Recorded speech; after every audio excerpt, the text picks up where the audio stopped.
Hello, everybody. Uh, and I wanted to start at a nice round time, and so I didn't quite get myself completely finished when I noticed what time it was. So I have to do a little more prep. I do have a checklist these days, but I didn't get my checklist done before. I'm an idiot. So stream info. Maybe today we'll split this into 2 text files like I wanted to do. I'm gonna do this. You can't see any of this, obviously. I know that. It's intentional. Did that. I did that. I forgot to do this.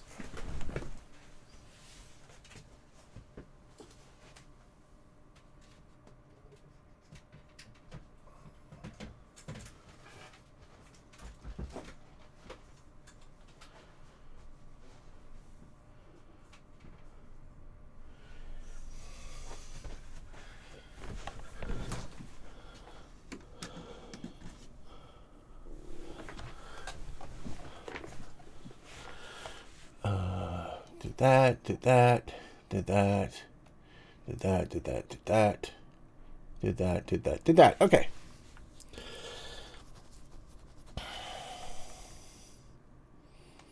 About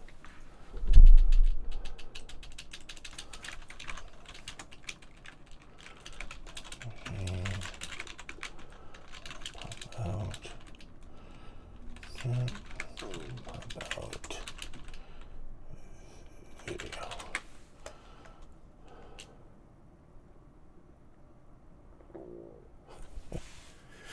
I know I'm old.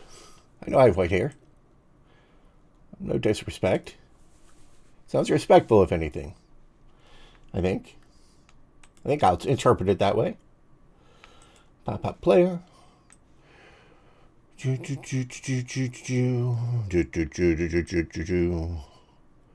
Okay. So, I forget what I've already said. But today is Voxel Friday. So welcome everybody to Voxel Friday, which is the one day of the week when we do voxel coding. Look, I made this whole thing up as I was going, and I had no idea how anything was going to go. So, I don't know. Maybe it doesn't make any sense. Thank you for enjoying Promised. They are, of course,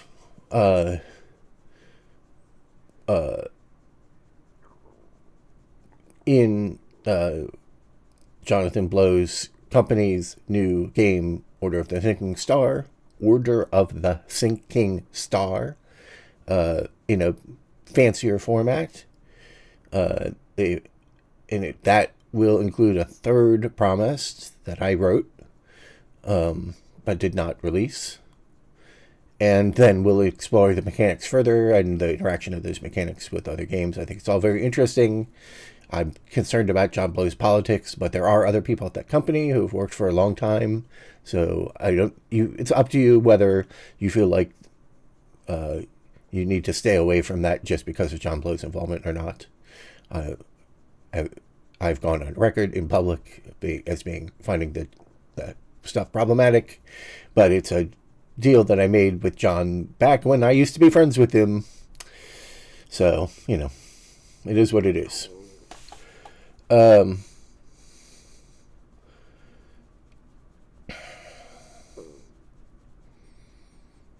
you can just enjoy them in the promised format. That's fine by me. I guess I gotta start shaving more regularly if I'm gonna stream. So it's not so goofy.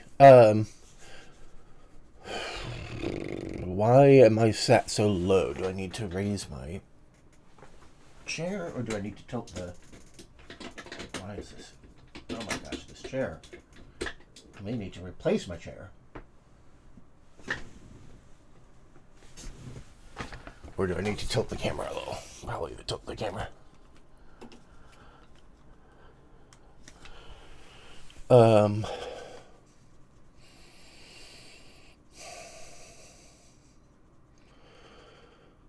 So, what are we going to do this fine Voxel Friday? Well, the first thing I wanted to do is, last night I had some ideas for what else I should put into the command lists for the voxels, some things to communicate from the CPU to the GPU. So, and I wrote them down, and we'll go back over my thoughts here. And then I had a new idea for the what I'll call the 8x8x512 GPU compute converter, which isn't written yet, but that I've thought through pretty far. So I had a new idea for that, so we'll talk about that idea. And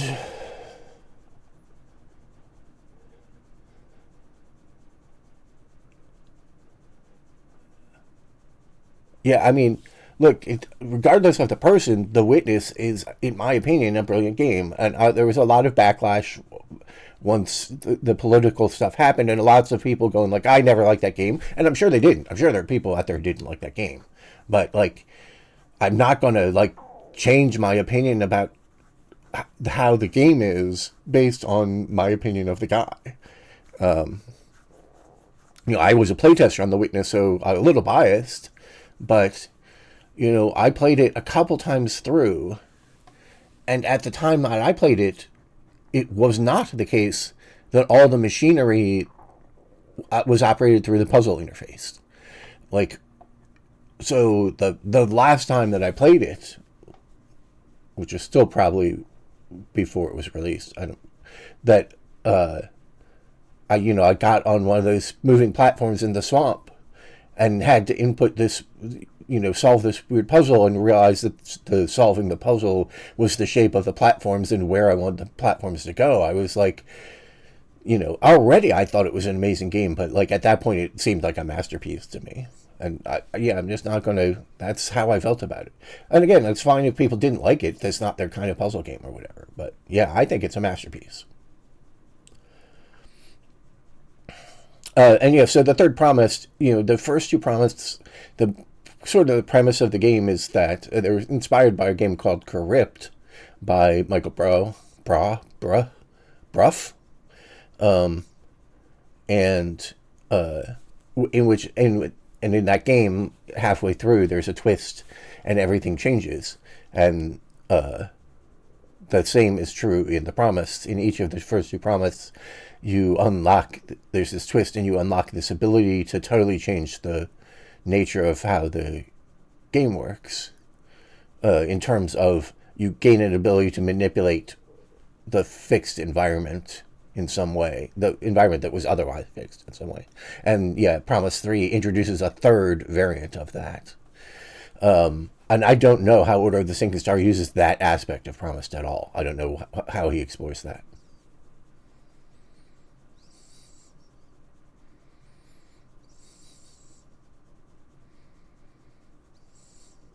Can someone tell me how you pronounce Michael's last name? Well, of course, it's great that you'd be trying to explain it with text. Never mind. Stream title says Friday. Yeah, that's a joke.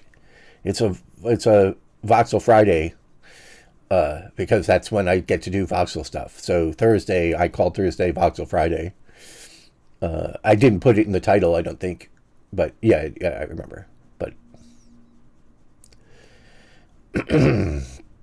yeah, and the joke yes, it certainly is indistinguishable from I forgot to change the title. But oh well. Yeah, okay, we're pushing up to 100 people, so I think I'll start. Have I forgotten anything? Am I naked? Trying to remember what you have to do when you're streaming. I need a glass.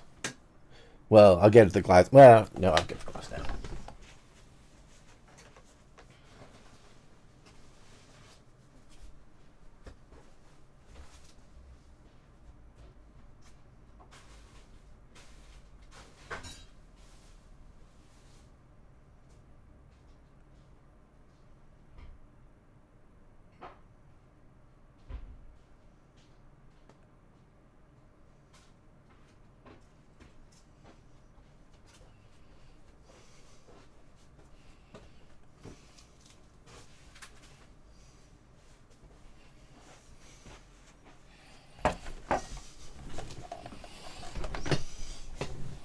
What attracted me to voxel programming in the first place? I've been voxel programming since the 90s, so I couldn't tell you what originally interested me in it.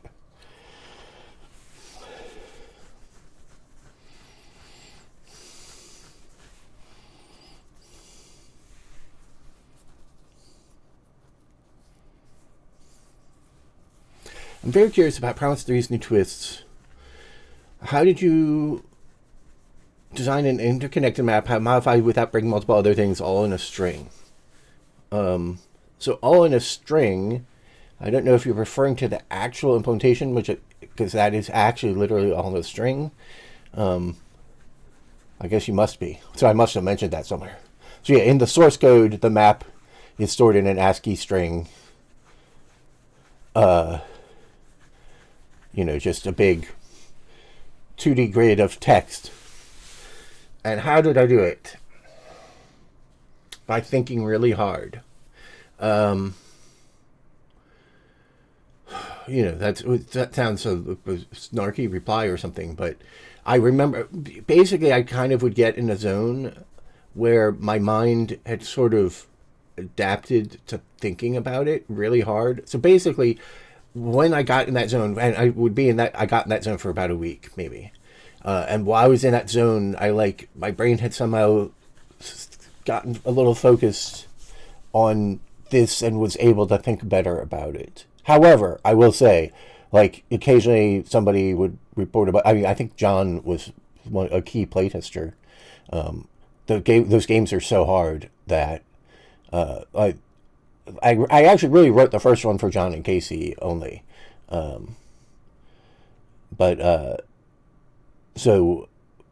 think he was playtesting, he found an issue, and I went and patched it over, and he's like, oh, no, that created 3 other issues. And I'm like, fuck. I've not done any AI stuff. I don't believe in AI. I will never vibe code. If AI takes over, then I'm definitely retired. I'm not interested in making coding easier for myself if it removes the creativity. So, anywho, I don't even want to talk about it. I've said this before. I'll need to set this up in a fact.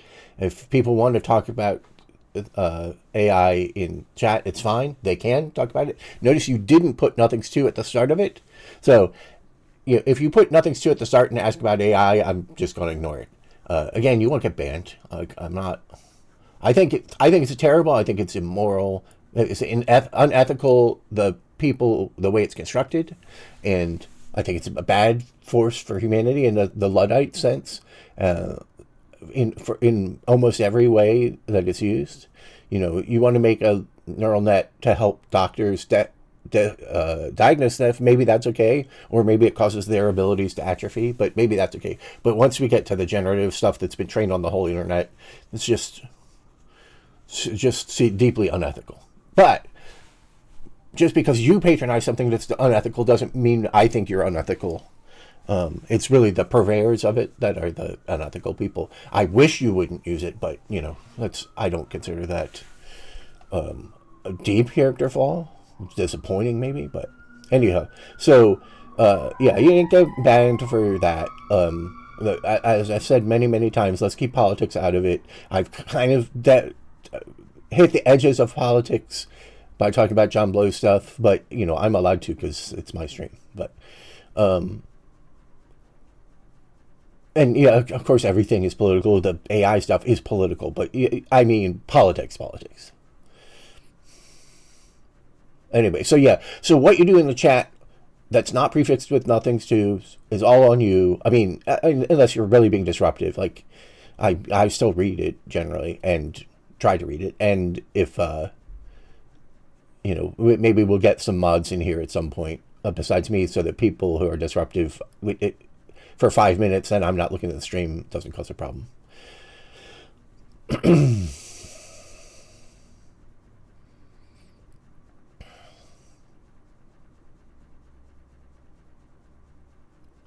Yeah, okay, so promised one. Basically, I put in a quote unquote intended solution in the sense that I made sure it was solvable. I did not expect people to find it that way. And I did not know how hard it would be to like get yourself stuck potentially. Like, really no idea. But yeah, I did make kind of a quote unquote known solution, but it's really not the intended solution. I think I put it on YouTube. I documented it somewhere, but I don't know where. It might be unlisted. Is it Valentine's Day? Excellent. Yeah, it is. So yeah, we'll get to the code in a second, but you know, given it's Valentine's Day, let's go ahead. If people have questions for me that are personal questions, I'll take personal questions because it's Valentine's Day. I mean, I always probably would take them anyway, but people might not feel comfortable asking. So I don't know why it shouldn't matter. I don't think we probably want to have an unhealthy parasocial relationship, but it's kind of the nature of streaming, so you know, it'll be what it is. How am I? Well, I'm started streaming in the hopes it would encourage me to program more, and then I said, well, this project I don't want to work on unless I'm streaming, so now I keep streaming every day. So that's how I am. To be honest, I don't think I've actually had pineapple on pizza, so I have the natural reaction of it sounds dumb. I probably had it once or twice. It sounds awful, but I probably never like really experimented enough with it to see how I feel about it for real. That's probably the actual honest answer.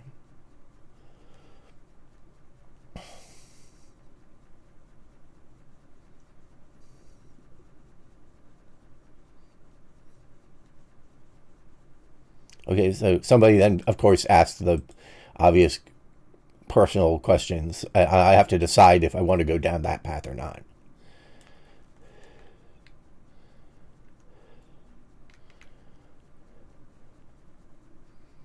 I am 58 years old. I've been programming since I was around 12, so 46 years.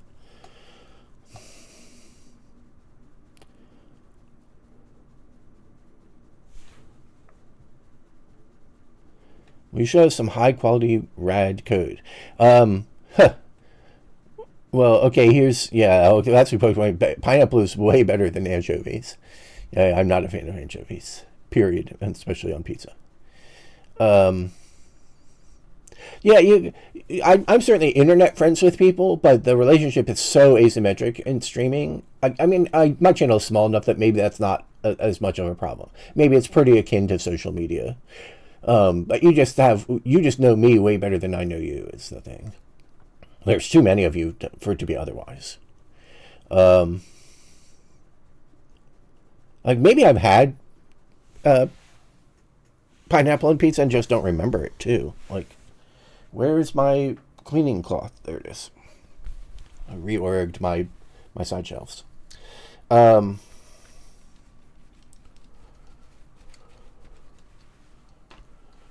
getting a little hungry too. I should probably have something to snack on. Yeah.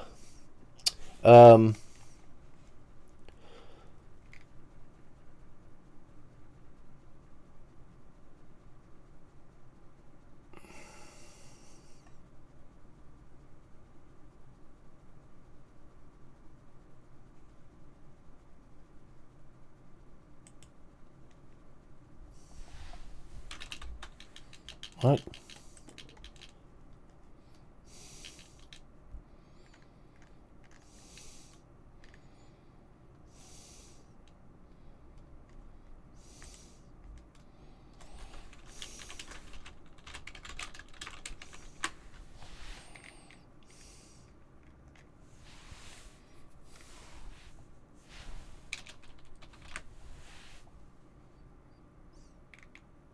Okay, that didn't...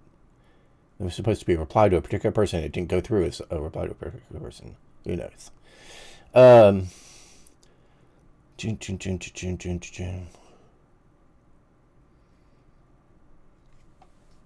So yeah, I'm single with no dependents.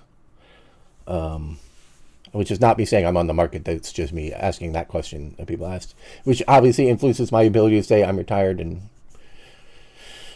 or potentially retired and have enough money to survive on having no dependents. A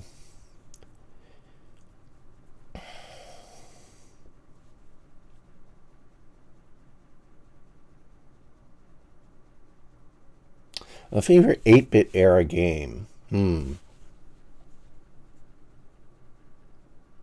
I mean, I haven't really felt an urge to go back to them. So I'm going to say I have a favorite game from the 90s on PC. And I'm going to give you that as my answer, which is not what you asked. So I very much enjoyed Ultima Underworld. And then I got hired by Looking Glass while they were making System Shock, which was a spiritual sequel to Ultima Underworld. And maybe System Shock would have been my favorite PC game of the era if I hadn't worked on it. I only worked on it peripherally, but I did work on it. It's just so too biased to have an opinion about that. And I saw it. Well, I didn't see it in its unfinished stage, but it was pretty much finished. So I'm going to go with my favorite game of the and I enjoyed the X-Wing TIE Fighter series. I think those were amazing games. But my favorite game in the 90s was XCOM, UFO Defense. It's a brilliant game. I think if I remember correctly, this is like that 72-hour debugging story. I've told the story multiple times, and so now I forget to do this. But if I remember correctly, I tried it. It's a squad tactics game. I'm not really a war gamer or squad tactics person, and I bounced off of it. And then I tried it again maybe a year later, and I bounced off of it.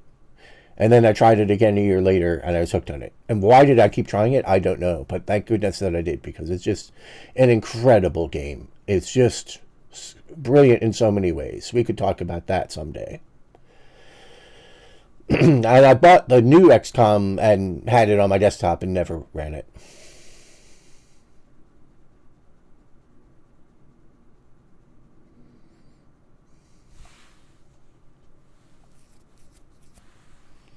Ultima 7 was fun. I played the Ultima 7, did not play the earlier ones. I tried to go back and play 4, and that was too much. And I don't think I even tried 6.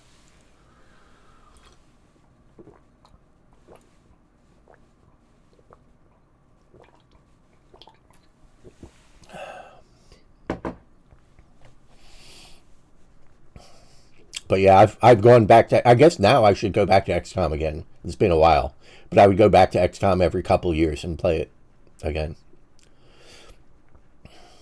And of course, it had some bug that messed up the difficulty, and I think I have the bugged version that makes it too easy, and I don't care. Like, I could fix it, but I'm like, I don't want to make it harder. I enjoy it as it is. Did not play Soul Reaver. All right, what time is it?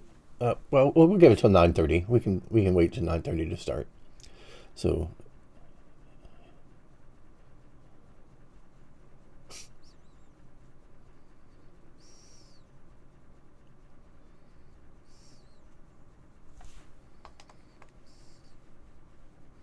what was the last thing you were working on before retiring? A new version of Bink, the video encoder. Video codec that Rad makes that now is owned by Epic. We were working on a new Bink 3. I don't think that... I mean, I'm sure that's technically secret, but who cares? Like, it's not... It wouldn't be that surprising that we'd make a new Bink 3, but it might be surprising that we'd make a new Bink 3 given that Epic took it over.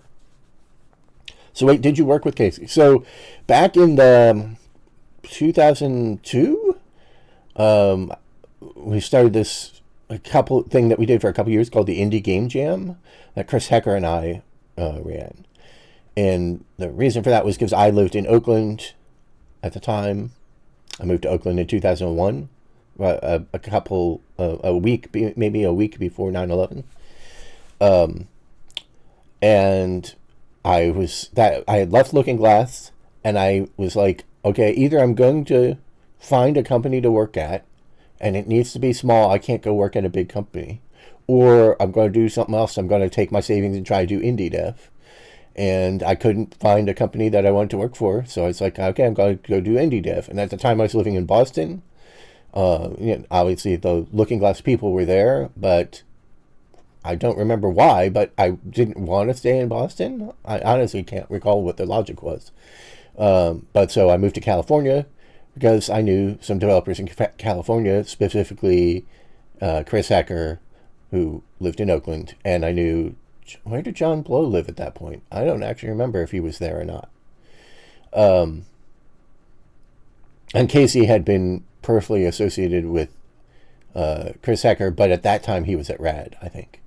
So yeah, so I moved to Oakland and I sublet space in Chris Hacker's barn, and then a year later or whatever, we ran the Indie Game Jam, where we pulled a bunch of professionals and ex-professionals from the mainstream industry into this barn that we rented. I mean, it was in the shape of the barn from the outside. It was not like a barn in the inside. And we provided an engine, the 100,000 guys engine, that drew 100,000 sprites per frame, and encouraged them to make whatever they wanted with that engine. And it worked very differently from the modern jam idea of having themes. But we invented the idea of a game jam. Maybe that's more Chris Hacker than me. I don't remember that part, like how exactly the logic works. I wrote almost all the engine, and Checker had the industry contacts and invited people.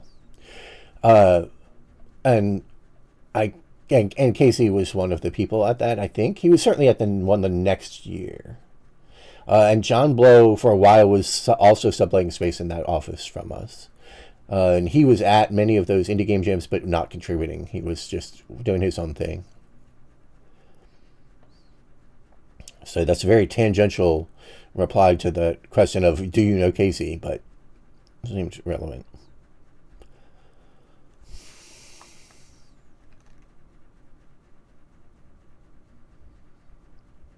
And then when I moved to Seattle to work at RAD, Jeff and Casey were still friends. They were making the podcast.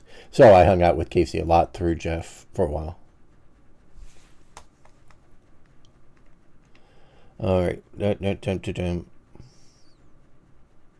Have ever had any interest in replaying games you worked on? Well, I could stream Terra Nova. That might be fun. I played through Thief, certainly, but I don't think I feel any desire to go back to it. Was I crazy thinking somebody asked about Casey? Did I just go on that on my own? Or am I scrolling back too far? Probably I'm scrolling back too far. Oh, right, there it was. What was the last thing you worked on? Retired? Stream XCOM. Yeah, I could stream XCOM. It's a little weird because, it's no problem with the capture card. Right. XCOM is funny because it's got two major modes, the Battlescape and the Geoscape. So the Geoscape, you're looking at the planet and you're doing strategic things, and then the Battlescape is the squad tactics game. And they're actually two separate DOS executables, and the whole thing is wrapped in a batch file. And when you switch between the modes, that exits the Geoscape game and starts the Battlescape game, and vice versa.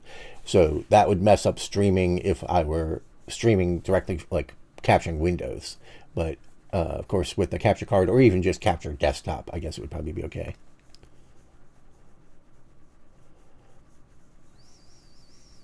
Yeah, I mean, I just have to change the stream title just because people don't... There's no way for people to know it's a joke.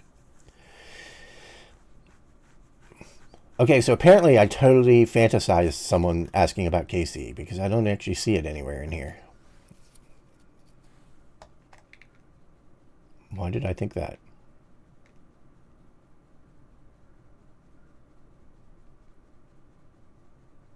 So what was the last thing? Which qualities do you look for in people you enjoy hanging out with? Well, you hang out with who you hang out with because you know them and you bonded with them enough to be interested in hanging out with them or whatever. But I'm very COVID cautious, so I don't hang out with anyone. Oh wait, yeah. So there's that question. So yeah, I never worked with Casey. He had left RAD by the time I started at RAD.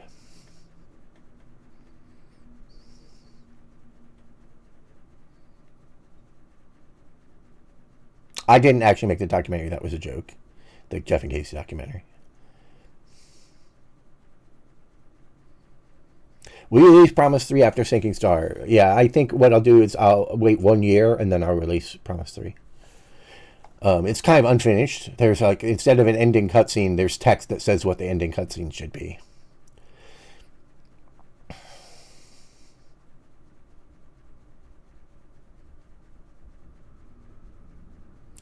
So update on VC6 Ultimate. Got it mostly working, except pressing escape once doesn't return you to the end or whatever. But like for me, that's the thing. That's the thing that like makes VC6 for me.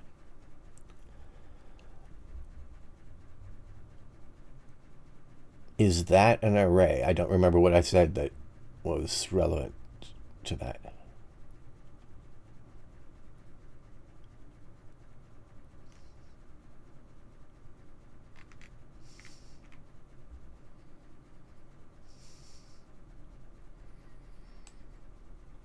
All right, so it's past 9:30, so let's get to it.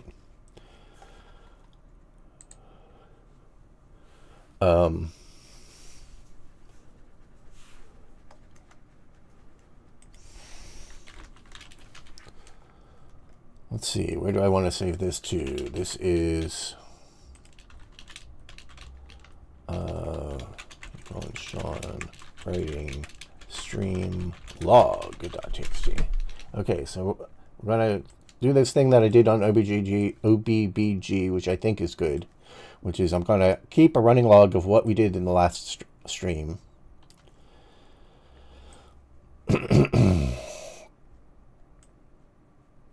Oh, right. This is not matched to that. There we go.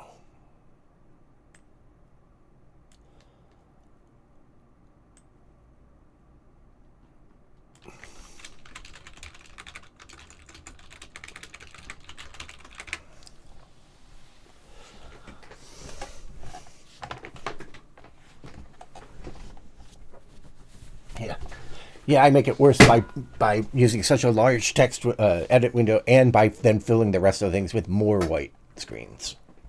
Okay, I am going to have to replace this chair because it keeps slipping. The base tilt keeps getting messed up. All right, so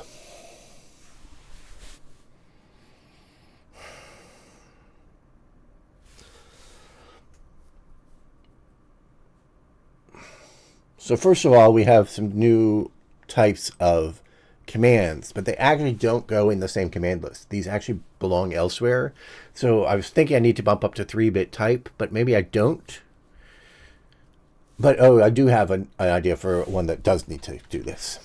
Okay, so if you remember, the high concept is that we have this command list, and the command list describes where to put voxels, and the GPU computer takes the command list and behaves as if it took the command list, built the big 3D array, and then did neighbor elimination, right? It makes sure it doesn't output faces that are invisible, with the caveat that we're doing the crazy face pair system, so it can only eliminate a face pair if both faces are missing. So another thing you could do with the command, and I've mentioned that to a first approximation, if what we put down the slot, what you could do is put down a big solid thing and then hollow out the interior, or you can put down 6 separate walls. And we're going to do the 6 separate walls first because that lets us control the textures. And if we're doing it that way, there's kind of an assumption that most of the voxels we put down, we expect to be visible. We expect them to not hide faces. And so one thing we talked about is that in the model where what we do is process 8 by 8 by the z-axis every time, maybe at the edge of the 8 by 8s, we just leave them all. We just assume they're exposed because we don't know what's in the neighbor 8 by 8, so we can't eliminate. And maybe doing that on an 8 by 8 grid is coarse enough that we're not adding too many polys. So there are 2 observations relative to that. One is that if we kind of assume that the faces tend to be visible, we could also have a path where we add voxels that we just always add all the faces. We just don't worry about it. So that's the idea of a loose voxel, is that maybe you just have individual isolated voxels that you could put down. And here I put them in as if they're part of this command stream, but maybe instead of them, and they would need a 3-bit type because our 2-bit type isn't large enough anymore, but maybe they're in a separate command stream. And there's a first command stream that you do the CSG on, that, you know, you can put stuff down and then you can erase from it, and that we do the really smart analysis to try to eliminate things. But maybe if we want to include some commands that put down voxels that we just assume are visible on all sides, they don't need to go through any of that machinery. They just generate directly into the buffer. So they don't need like a tile assignment. Like, you don't need to say, oh, this lane isn't responsible for this. You just need to take that command list and start generating data into the buffer. So it's like, suppose the loose voxels count was 64. Then you would just say, oh, I've hit this thing. We're reorganizing how all of our things are doing. They're not operating on lanes anymore. Instead, each of the tile columns, instead, each lane is responsible for one of those 64 voxels, and they just append it into the buffer. So I think what I want to do is actually split it. Instead of embedding that in the command list and doing that, might as well just have a second phase. We do this phase where we do the CSG and eliminate things and generate all that into the buffer. Then we have another phase, maybe it's not even the same compute shader phase, where we just start appending data into the buffer without trying to be smart about it. We just assume it's visible and we burn it. Now, of course, that also would mean, well, we could just use a totally different approach to that. The CPU could just be generating them directly into a buffer itself. Like, if the CPU has to put an entry in for everything, well, there is some data. We want data amplification, basically. If the GPU isn't generating stuff that the CPU is subtle for the CPU, then we're not using the GPU well. But the reality is we'd be putting in this much data from the CPU, and the GPU would be outputting 3 face pairs, and each face pair is, however big a face pair is now, 64 bits. So it's going from the CPU writing 32 bits to the GPU writing 192 bits. So that's fair. But this is the more interesting one that I thought about, which is, you know, I had this idea of, oh, you could maybe store models in 3D textures, but then you have all this open space to process. If you just assume all faces are visible, or that you've pre-baked, maybe you've built a little model like a chair and it has some interior faces that you know you can hide, that they're just pre-hidden. And again, you just blast the predefined face pairs into the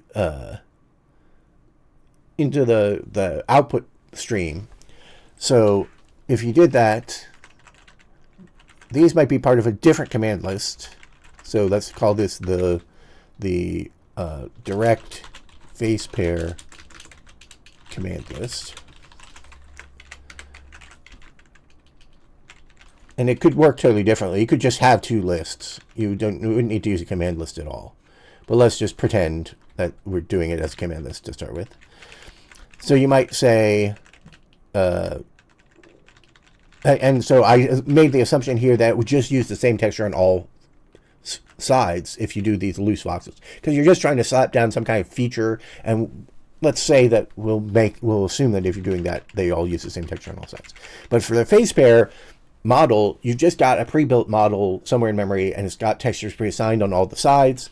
So you just have an index to where it is in memory. You have the number of face pairs you need to output. You have the XYZ offset of where it should be, and that's, we should have a 2-bit rotation. We may as well rotate that data as we go through. So that's rotating the whole model around an origin, or around a center probably at that point.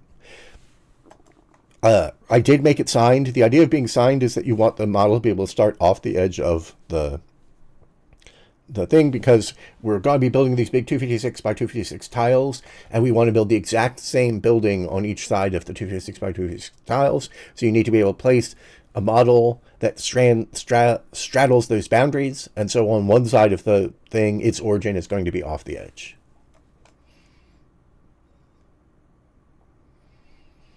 Does it not say my name anywhere? It might not say my name anywhere. I guess it doesn't say my name anywhere. Should I put that in the FAQ?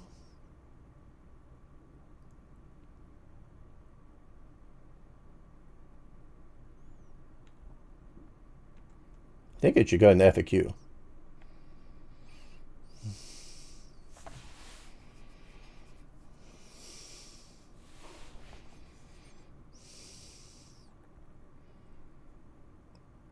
Because, like, my YouTube channel has my name on it. There's no reason to keep it secret. So,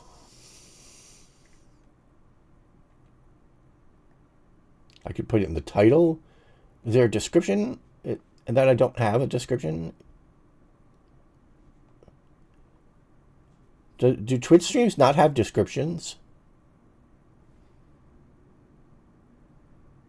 They have tags. They have notifications. They have titles. I don't see a description.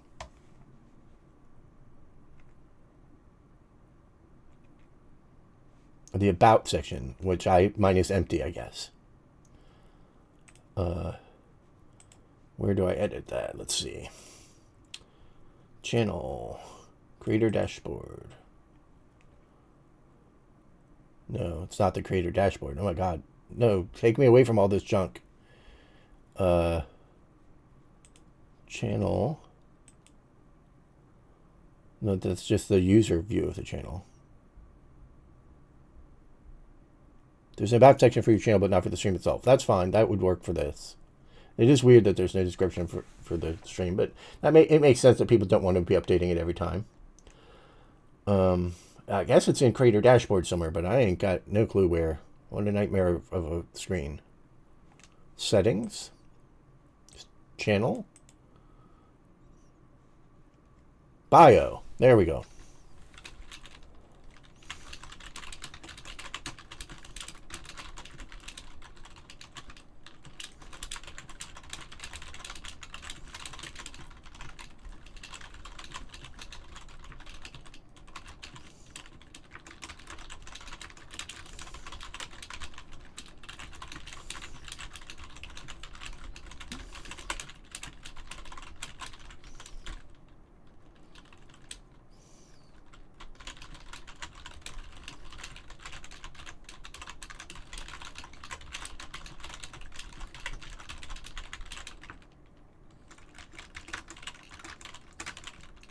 Okay. Where's my mouse going? Come on, find the mouse. There it is. Okay, I've updated my bio. It has my name in it. Check and chat again.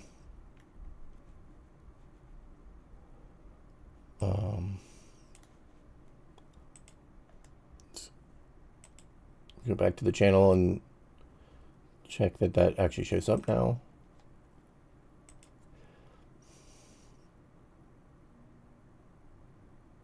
Oh, it probably doesn't. Okay, it does.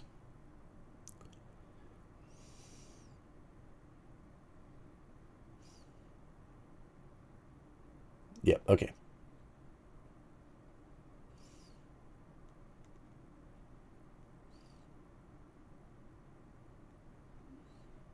Yeah, the edit panel stuff is how the programming fact exists, obviously. It's just I did it 10 years ago or whatever, so I don't remember the exact details. Okay, so I can close this window. I have the stream there. I have the chat there, and we're started talking about this stuff. Okay, so anyway, so this one needed 2-bit rotation. Explained why it's signed. Oh, and so then the idea would be that it uses palletized textures. Not that the pixels in the textures are palletized, but which textures to use on the 3D model is a palette. So each model, like imagine this model is like a table and a chair and stuff like that. I was trying to think, how would I populate a level? I've got these buildings and they need to have some junk inside them. I was thinking, how do I populate them? I was thinking maybe I populate them with these pre-baked things that know that it's not worth pumping them through the complicated stuff. Anyway, so maybe you have a table and it's got one texture on the legs and one texture on the the top surface and one texture on the bottom surface. And those will be stored in this model as a 3-bit value that's an index into a palette of 8 textures. So then when the CPU asks for one of these tables somewhere, it can say, oh, and put these textures on it. That's the idea here.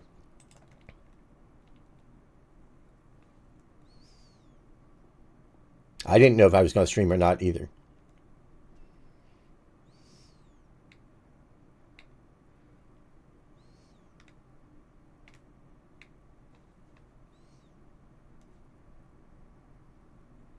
So yeah, I'm streaming not for people in the U.S. because I'm streaming during U.S. work time. So people who work for a living can't actually watch.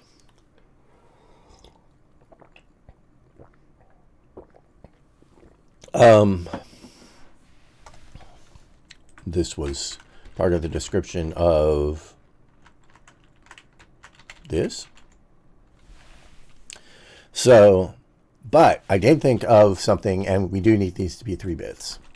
Because I did think of another type. Well, I only have 3 types at the moment, so I could just have 4.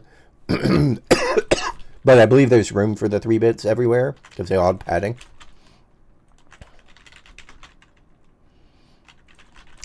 So the new type is... so I was thinking about how Windows, if we cut out Windows with CSG... Oh, now that's actually a separate thing. Let's come back to that. The idea I had is, like, suppose you made this building and it's got interior walls. Oh, it's cold because I turned on my heat. Hang on.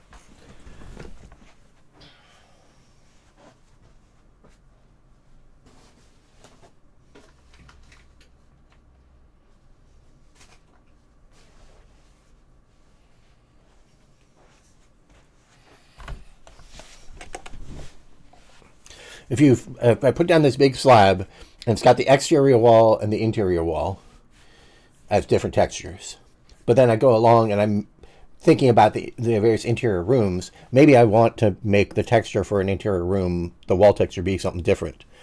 And I could do that by re-slabbing that wall again. But I'd have to get the outside texture right. So it might be nice to kind of have a separation of concerns and basically be able to paint a wall, a particular texture. And so what we want to do is we want to have an update texture command. And this command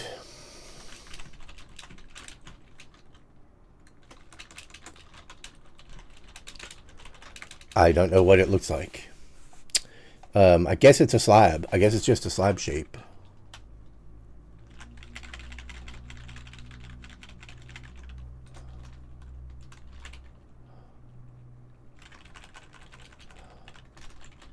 So it needs all the same XY stuff. It doesn't need that.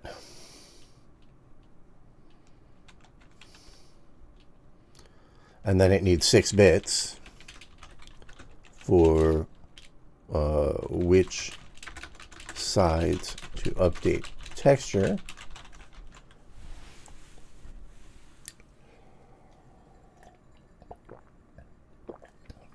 That's 33 bits. It doesn't quite fit, but that's okay. We could probably limit update texture to be smaller. So we'll make that 8. So which sides to update, and a 1-bit flag for update exterior only. And then actually we don't need exterior only if this can be 0 means no update interior. And 0 means no update exterior.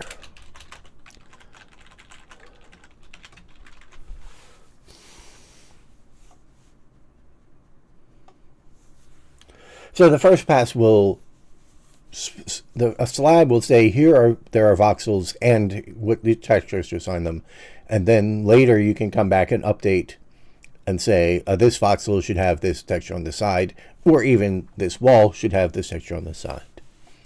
Or even in this entire area, within this entire block, change all the textures this way. So it's just a flexible tool. And like I said, we only have 4 commands right now, so we could potentially fit that in 2 bits. But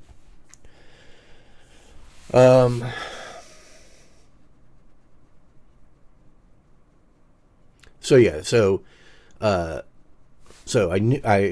things that I thought of that I wanted to get through at the beginning of this stream, or maybe the entire stream. Maybe I'll just stop after we get through all this. I don't know.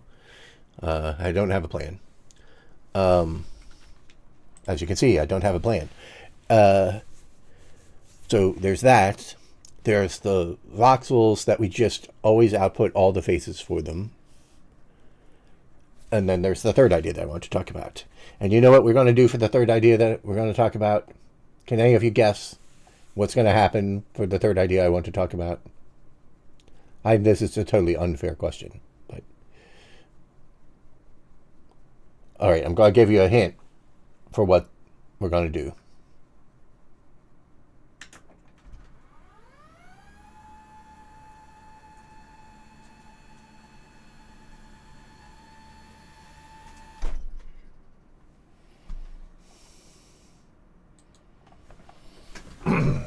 We're going to use the whiteboard.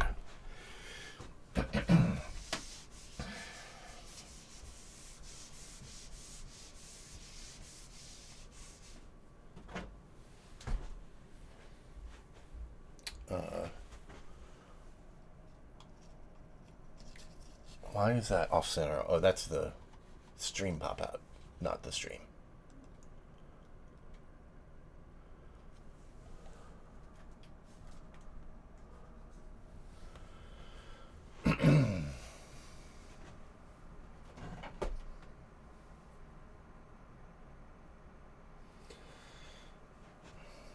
I gotta fix this. It's too distracting if I don't resize this window that you can't see. Okay, it looks really dark to you too, actually.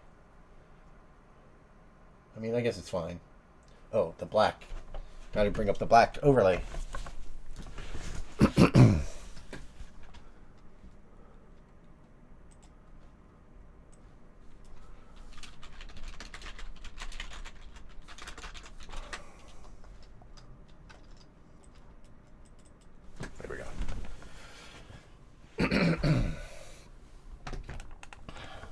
Let me move the chair.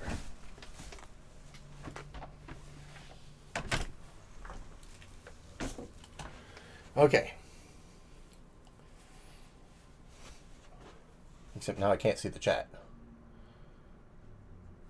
Oh, because I used to have the chat on the other monitor. That's why that worked. How do I open the chat built into OBS? Chat. It's a chat doc, and I opened it, and it probably opened on the wrong monitor. 1 second. Yep, it did.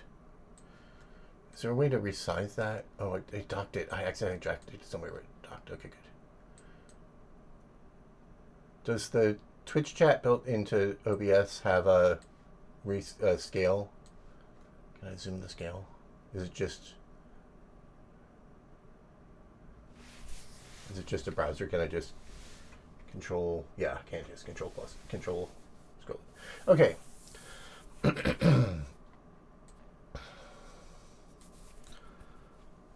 then I want to switch this back to this. Okay, so the plan is that, like, right now we're doing a thing where we run a job for every voxel into 256 by 256 by 256, and that job decides whether to output data for that voxel. Very inefficient. It's fast enough if you don't care about the performance, but I mean, it's not preventing you from doing work. Like, I could continue to develop with it for a while, but we know we want something faster. And so if we look at it from a top down, the plan was we take a small chunk from top down. This is not the whole chunk. We take a small sub chunk that's 8 by 8 by 8, which I'll draw as 4 by 4 by 4 to save my life. No, we'll do 8 by 8 by 8 actually, just to get the math right. And each one of these gets a SIMD lane on the GPU to compute everything in that column, and there's various strategies where we'll share work when that's inefficient or whatever. One thing, though, that we can certainly do to start with is like, yeah, okay, maybe that's inefficient when there's a wall through it. The ones that contain the wall have to do more work, but maybe that's fine. Like, it's okay if in those 8 by chunks it's inefficient as long as all the other 8 by 8 chunks are efficient. So we can do this in stages and see what we need to do. I met Twitch chat off, not visible, and I have done it on camera as visible, but yeah. I didn't move this all the way back over. I just know that it's built into OBS and it's on my second monitor, and I wanted to have that there. There's still a little bit of glare now from the monitor that's the OBS monitor, but it's the one that I have the chat on, so I can see the chat. So,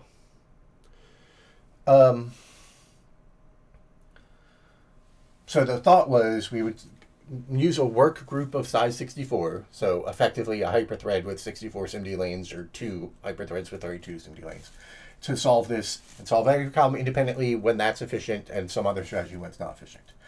And at the edges, we don't know what data is outside past that edges, so all these edges would be assumed to be visible. That was what I was thinking we would do. It's a reasonable strategy.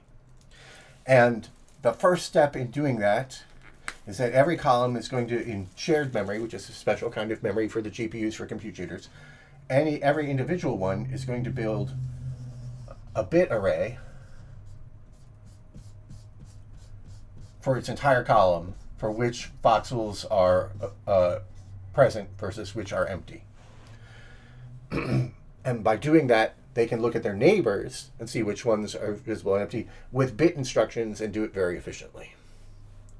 That was the plan. So the thing you can do, and I do want to keep that, but I don't want it to be quite so close. So let's do it again up here.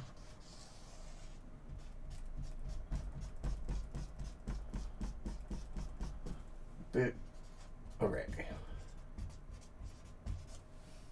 And let me check that looks visible. What is the one thing of glare from? It is from the thing that I intentionally set something up so I can cover it. Woo-hoo.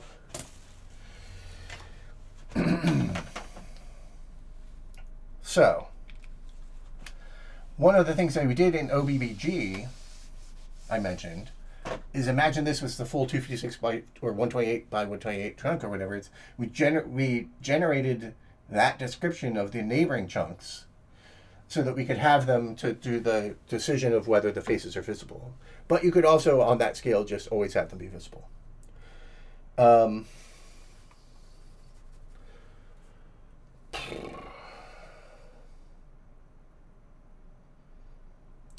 And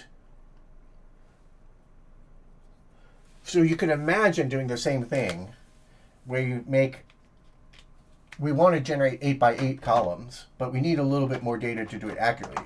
So what we want to do is generate 10 by 10, but we only have to do this bit field step. We do the bit array step for the whole 10 by 10. We only actually need to compute what textures go on things inside the 8 by 8. And so we need 10 by 10 columns. Is this still visible? Yes. Or is that being hidden by the... Yeah, okay. 10 by 10 columns, or 100. So we have to compute 100 bit arrays and 64 columns. And so we could do that. We could say, okay, we've got 64 threads running. We'll have the 64 threads compute the 64-bit arrays, and then another 36. So half of them will generate the remaining things, and some of them will sit idle while it's doing that, and generate that. We're generating these into shared memory where they can see each other's results, so they can look at the neighbors. And this all now has to use a little more shared memory. It has to use 100 instead of 64, which is almost twice as much. So the shared memory is a limited resource, so we might have to limit our z height. So instead of our z height maybe being up to 1024, maybe our z height can only be 512. Or if it could be 512 before, maybe it can only go up to 256. But I don't like this math. Here's some better math.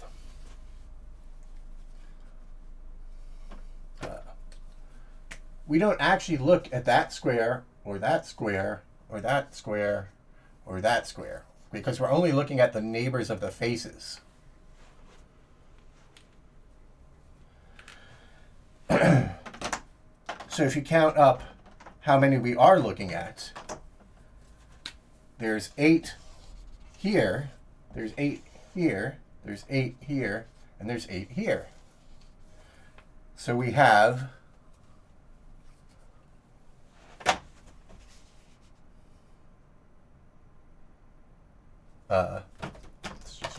so now we have 96 bit arrays to produce and 64 columns. Now, the only way that that's better is that this is a tiny bit smaller, and it happens to be that the extras, so it's, in other words, yeah, that's a terrible place to put that.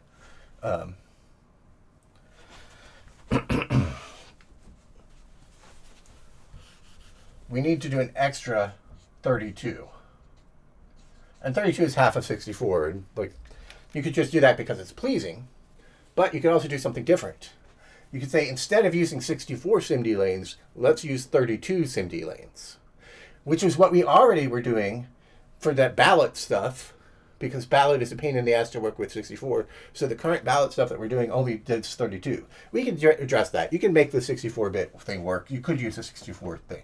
But the current hardware actually does 32. So if we use 32, but we keep the same size, then every lane is now responsible for doing 2 of the 8x8s and 1 of the edge ones. Exactly. So we would just get 100% utilization. Now, the third one is wasted work. We're only doing it so that we can suppress edge faces. So maybe it's not worth it. But it is like nice and balanced. In fact, we're going to try to solve a puzzle right now. So the way this works, one of the ways this works is that if you're trying to, if you're iterating through a command list and trying to say, am I affected, and you're processing this voxel, and you're saying, okay, well, here's a slab command, which has an X range, a Y range, and a Z range. You're saying, am I affected by it? And so you look at what the range is of it. You, like the slab gets drawn here, and you go, oh, I'm inside the slab. So if each lane is responsible for 3 columns for the bit arrays, 3 bit arrays, it could just be, okay, it's 2 here and, well, these 2 and this one. Could be, but now it's got to do totally different logic for each of them.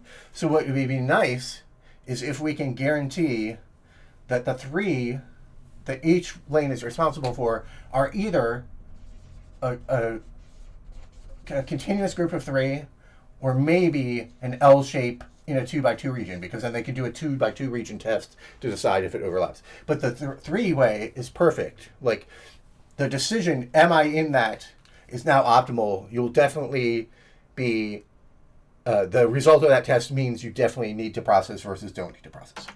So, what we'd like to do is solve the following problem.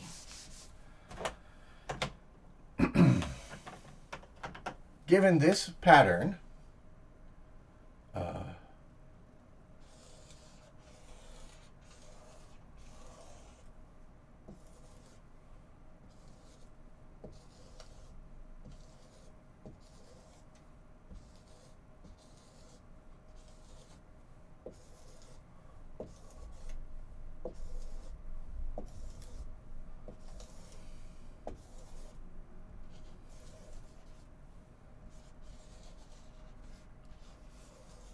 can we pack it entirely with 32 3x1 items? And I think the thing to do is to not do this on the whiteboard because it's too hard to make changes as you try to erase things. But we'll do a first, maybe it just works out in some simple way. So the important thing to notice is none of these are multiples of 3. These are either 8 or 10 wide. So there's no way there's a simple packing that works.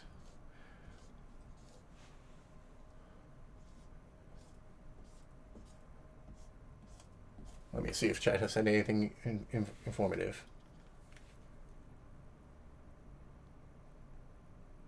I mean, you're using voxels, you're using voxels. Like, none of the other platonic solids fill space except tetrahedrons. Yeah, okay, yeah, you just came to that conclusion at the end.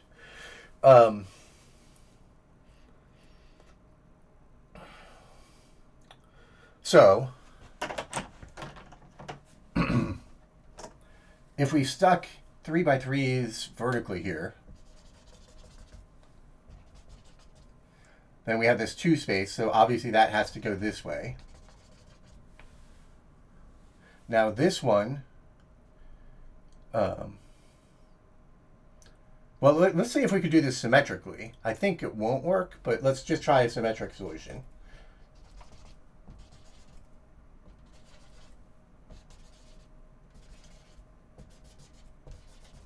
Let's see where that gets us.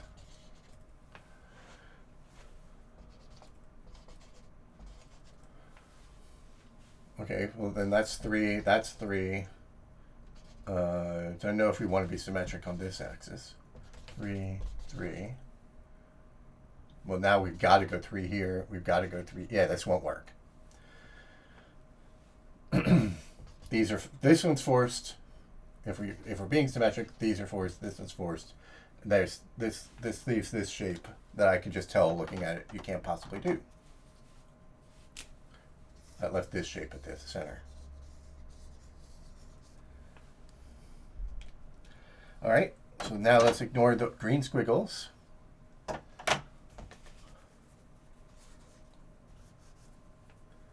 And use, actually red looks pretty different. So let's use red squiggles.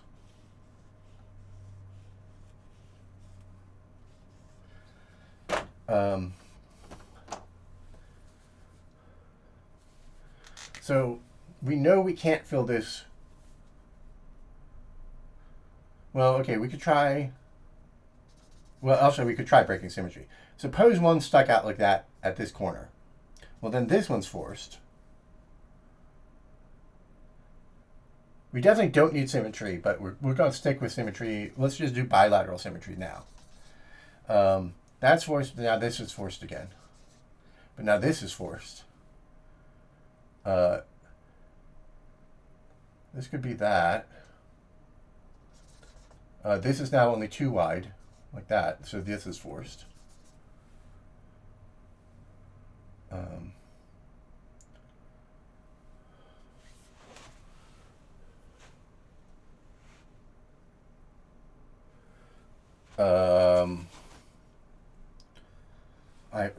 Right now I have a 3x3 region here, but that one's also open.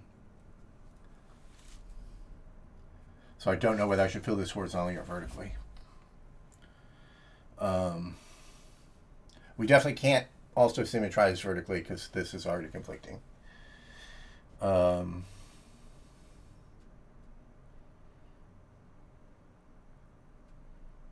But oh yeah, if it's symmetric, that does mean that we just only have to solve the left half of this because the right half will be identical.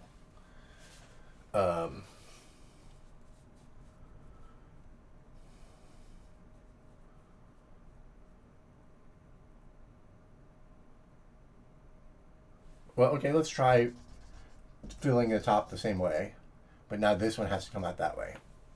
Is that solvable at this point? That forces this, and this, and this. Which forces that. Which is doesn't solve. All right, let's switch to solving on the computer. All right, so I don't have to deal with the erasing problem. I cannot help with learning information because I learned 40 years ago.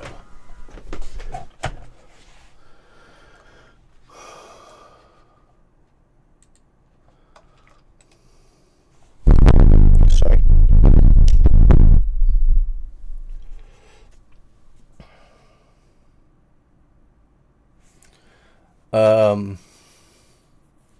We could write a computer program to try to solve it.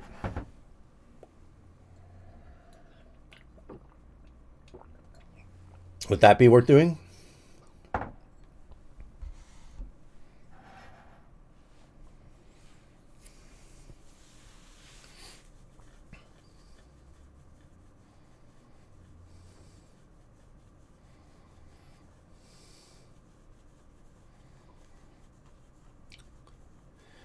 I could get my internet friend who does tiling puzzles that are much more complicated than this to solve it.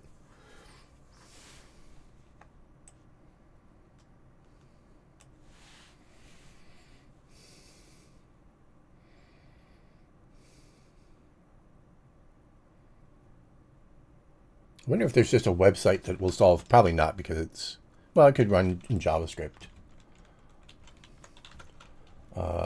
Solve tiling puzzles. Tiling puzzle solver.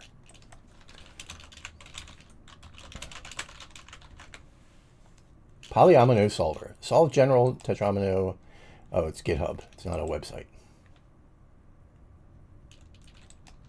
One that's implemented in Java, so I probably don't have Java installed on this.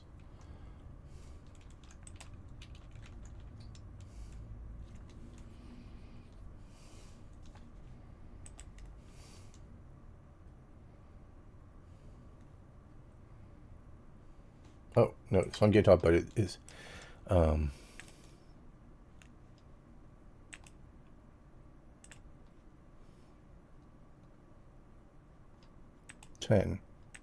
Okay, so that's 10 by 10.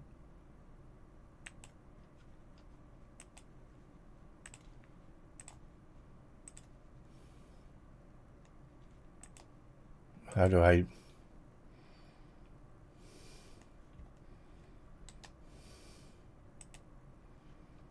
I specify the polyominoes?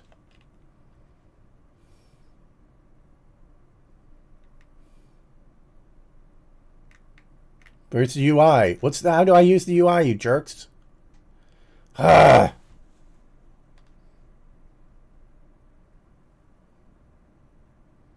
Like, this is exactly what I'm looking for, but it has no instructions on what to do. I want the triominoes.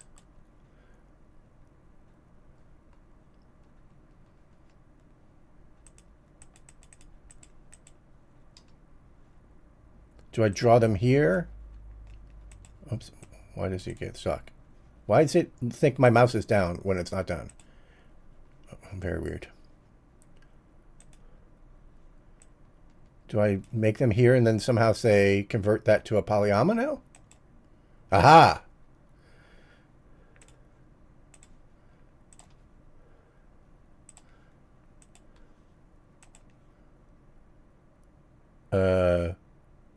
No idea if that's what it actually tried. Oh, this is a polyom. I see now. Okay. Except it doesn't let me. Oh, I see. Okay. That's what we're looking for.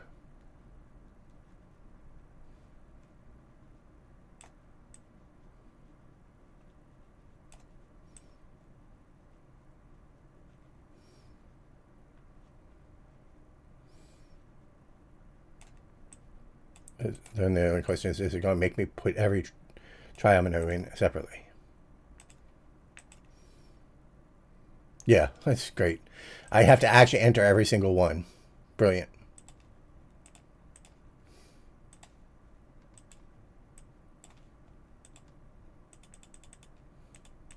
How many of these do I need? 32. So I'm at 10, 20. That's 30. Let's see if 30 is solvable. Yep. And then add 2 more.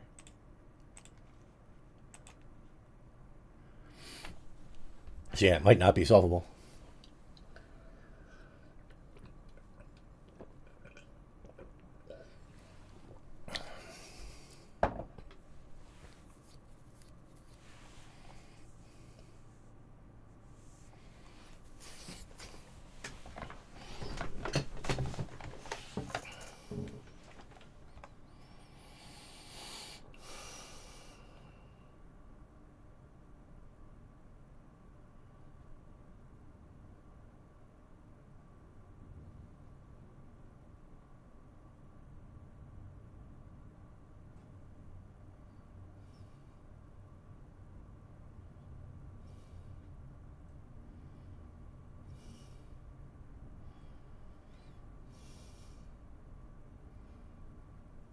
Are you asking why are the blocks 3 by 1?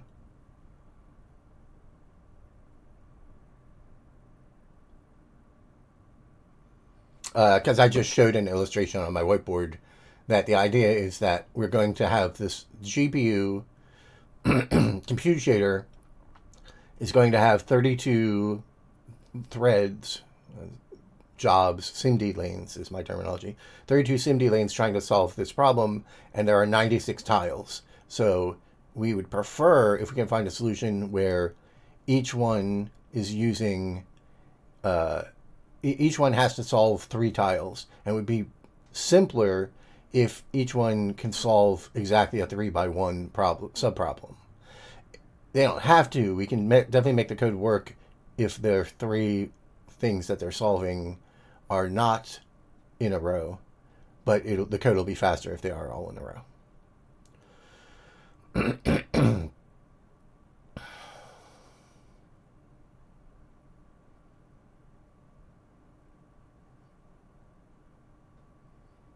I get the feeling there's no solution.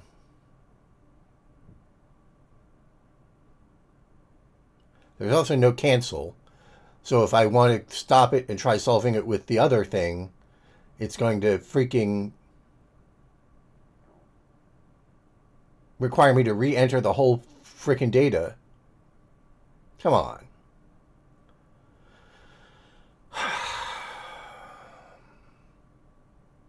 No, rotations are allowed right here.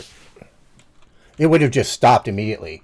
If it couldn't rotate, I bet you would solve it instantly. Say there's no solution. And we can test that.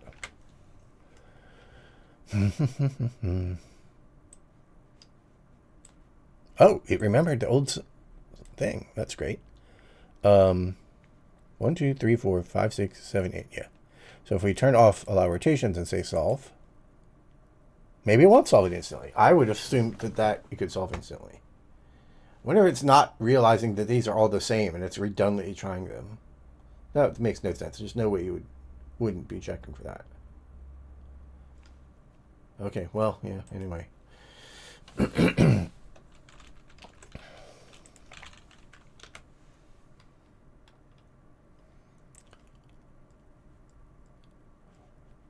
Well, yeah, but they're called legacy algorithms, so I doubt they're going to be faster.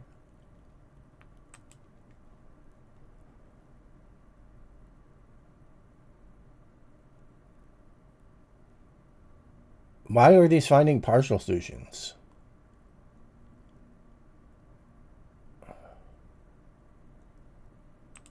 Yeah, I guess it's worth trying.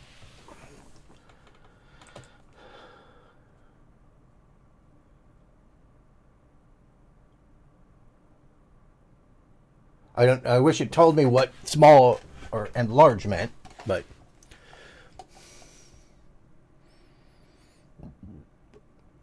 it was able to solve the 30. Yeah, the next step is to try adding L shapes. Not sure what you mean by for the middle.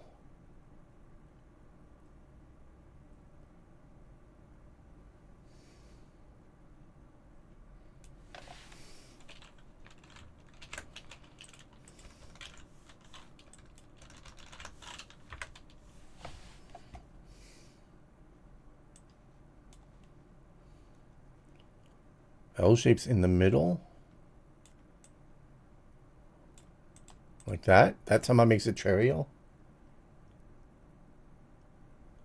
Oh. Oh, you're right. Yeah, that one did do that.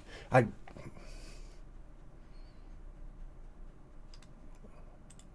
wonder how quickly we can solve that then. Oh, there you go. So yeah, I think these are a case where if it doesn't find it fast, it's unlikely. Because it's such a symmetric problem, there should be lots of solutions or none. Now,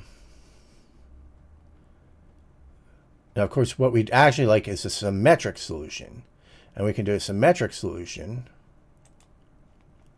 by doing this.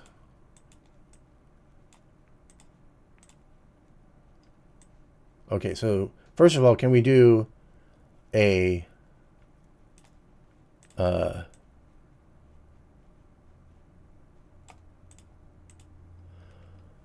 then we do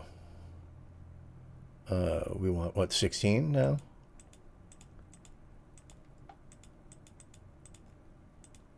Oh no, except we've placed 2 already. Is that right?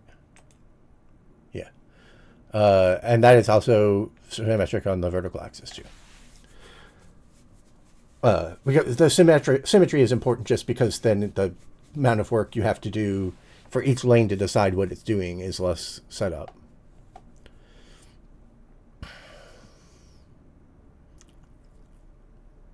So yeah, we could do that.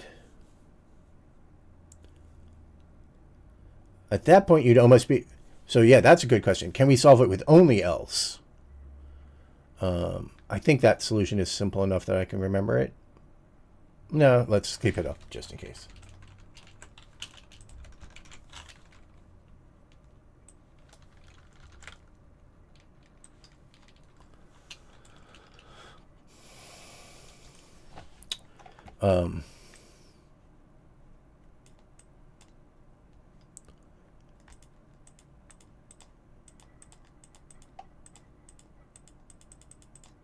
So if we only have else, so first of all, if I add that, does that add it as 2 pieces?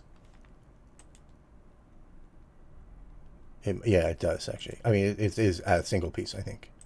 Yeah. So we add 16 of them.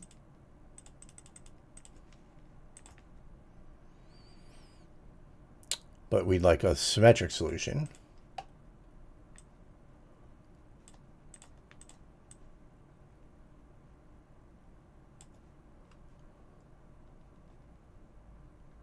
So we'd go down to 8.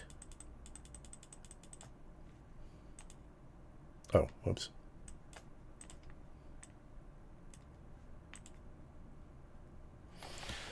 Okay, so we could do it entirely with L pieces.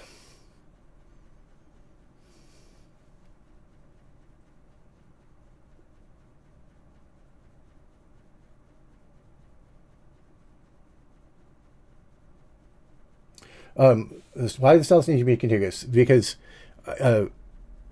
you want to identify, you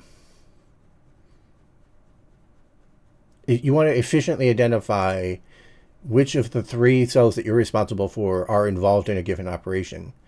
And you want to do it in parallel on all lanes at the same time. So if they all use the same shape, it's more efficient. And if they all use a straight line, it's slightly more efficient. Or significantly more efficient? I don't know.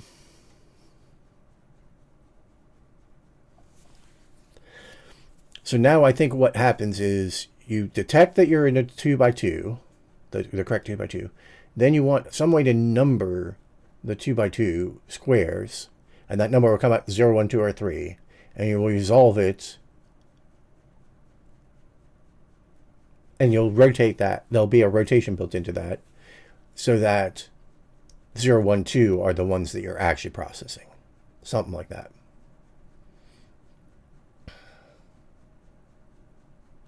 So I think that's probably the solution we got to go with, because I don't think this turns out to be solvable.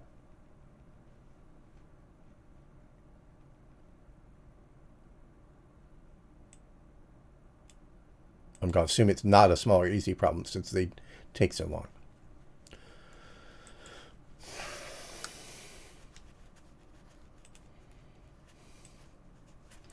So those are our options. And I think the fact that you have to treat this one differently, but they're all running in parallel, means they might as well all be treated differently.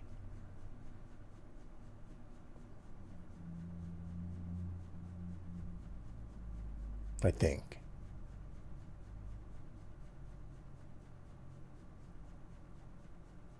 I mean, okay, here's another weird idea. We were previously talking about how we just wouldn't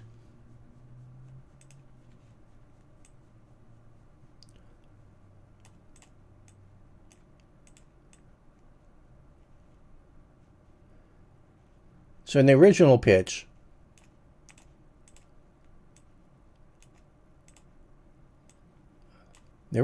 we had this. And we were like, we'll just treat these as all empty and generate extra faces that we don't need. And then the pitch was, well, if we can compute these, we only need to generate the faces we need. So another strategy is we could leave some of these blank and generate a few more faces than we need, but not all of them, right? So you like could do that if this turned out to be more solvable.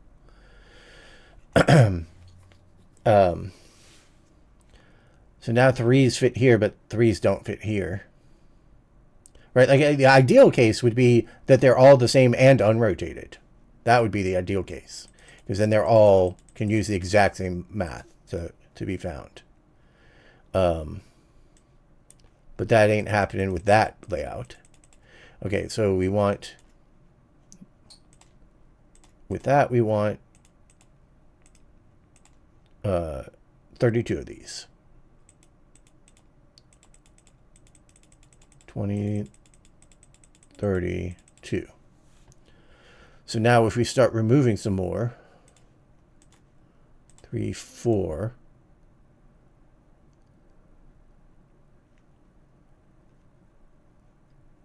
1, 2, 3, 4, 5, 6.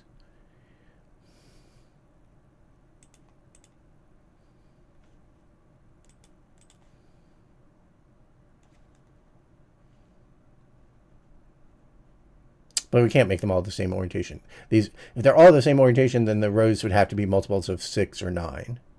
And we can't get to 10. Not multiples of 6 or 9. We'd have to be 6 or 9. We could compute these and discard their data if that let the rest of the thing be fast, potentially.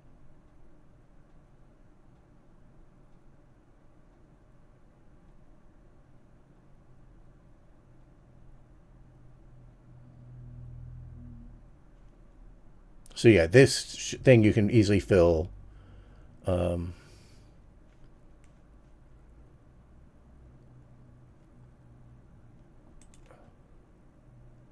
Yeah, I would put those over here as a nice symmetric solution. Or you could actually just have the entire interior be vertical tiles. So you could do this, and that would result in these two you compute but don't need, and these two you don't get any data for them. And so you'll falsely expose this and this to the west, would be the one false unneeded face that you'd produce.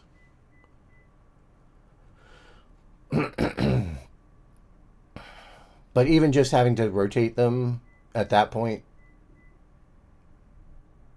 yeah, I don't know.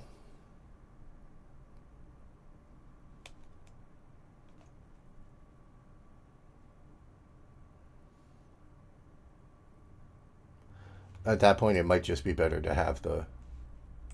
Did I erase the... Did I lose the... Yeah, I think I did erase the... I wasn't paying attention, and I erased the solution for the L shapes.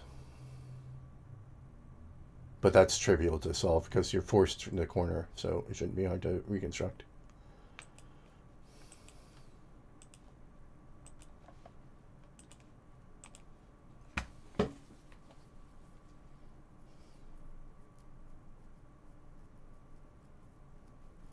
The only thing about the L shape is like it's a little hard to set up, but I guess that's all set up at the beginning and it doesn't matter after that.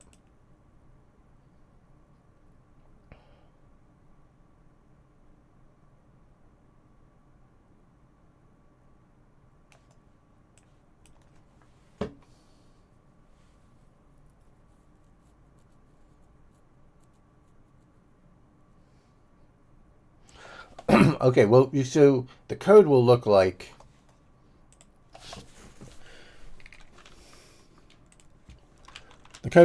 this. If overlap rectangle command x0, command x1, command y0, command y1, and our range, which is like x0, y0, x1, y1. Then do the processing. But of course, we don't save any time by not going through the interior of this if, as long as some voxel somewhere is going through it. Because we have to run all the lanes in lockstep. So all the lanes will do that processing. So thinking of this as culling and then doing some more processing isn't necessarily more efficient.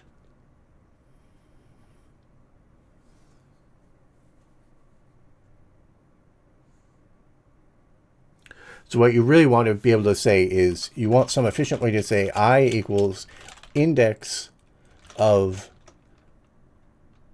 So like think of each shape as being numbered 0, 1, 2. And that's the index of the tile within the shape. So index within shape. Oh, except there can be more than one. Oh, the whole there can be more than one. How do we write this code? I forgot about that.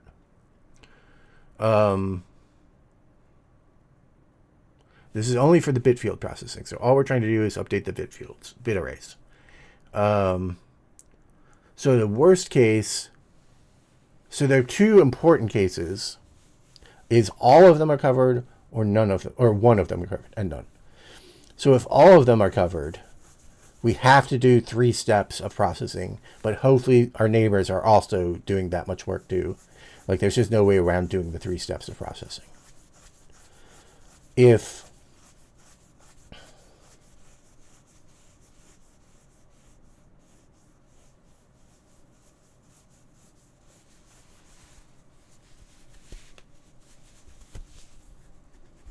only one is overlapped,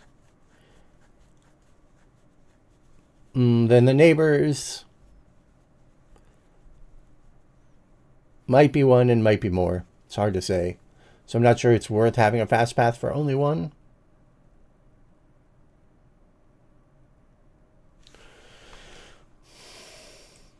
Like a wall through this would only touch one in each one.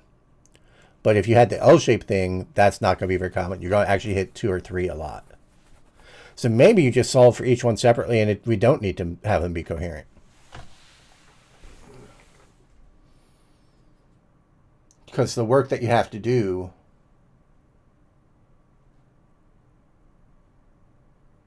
Yeah, I think I was just CPU thinking. I was thinking, well, you can do this early out test. If they all fit in a 2x2 rectangle, you can say, does the 2x2 rectangle overlap? And if not, you don't have to do anything. But it's going to overlap some 2x2 rectangle.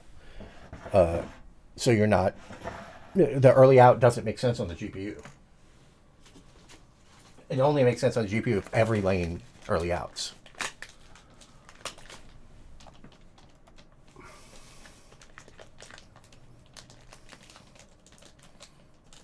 So I'm not even sure all this stuff that I've been trying to do makes sense. Well, if you also compute 3 of the corners and just ignore them, but then I would need 33 lanes to do that work. I know, we'll get 32 or 64.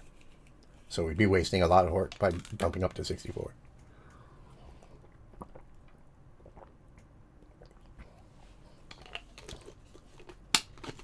So maybe this whole rectangle assumption is invalid because I was doing CPU thinking, not GPU thinking.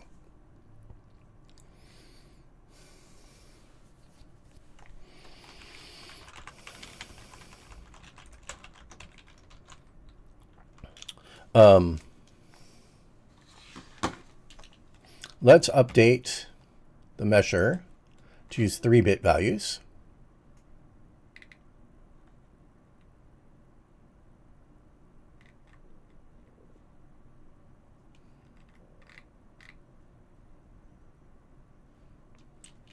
So that's 7. But Z0, we already started at 4. We had left padding for it. So we don't actually have to change that.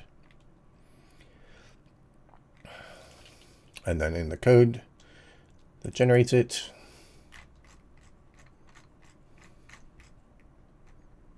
put slab.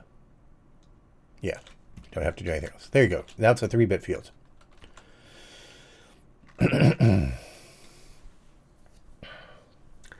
But it's not needed for this one. This one already does the current one that we do, which computes every voxel independently, already looks at the neighbors and tracks the neighbors itself. So it doesn't have this behavior. So we only need to do this once we upgrade to the smarter logic for this. And the question is, what actually should we be doing next? Is up here, down here. No, up here. GPU naively converts command list to 8 by 512 grid of 32-bit values and converts to mesh format. Right. I don't know why I started this one. Naively converts command list to meshes.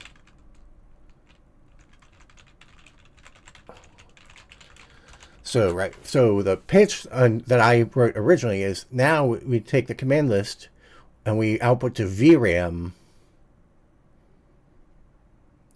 to build the 8 by 8 by 512 shape. And then goes back through that VRAM and compute it. Because that will relate to what we do once we do the other one.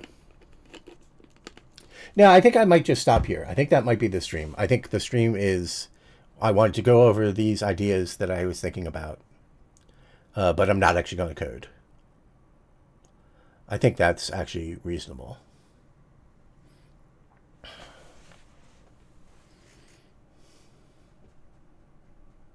So, yeah, so questions on this stuff that we just went through, questions on, oh, and anyway, so the point then is, if it's computing the 3 independently, then it's probably just in code has, it still needs in code to go, does this one overlap, does this one overlap, does this one overlap? So probably in the code, it stores what the coordinates of the 3 things it's processing are. And then if it's storing the coordinates explicitly, it doesn't matter how they're packed. So maybe each one does a 2 by 1 in a strict layout, and then one extra one that's from the edges. So that it can store slightly fewer variables to save registers. Right, so maybe it looks something like this in the code. Maybe the code for a single lane looks something like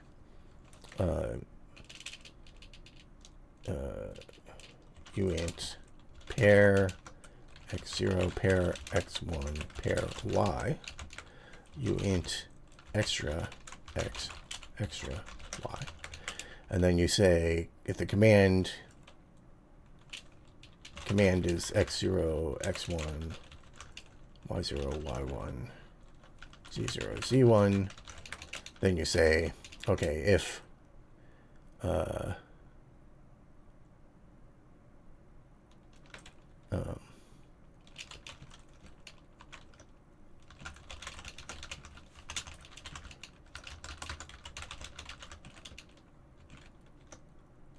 oh, it's the exact same code that I have in here currently for these.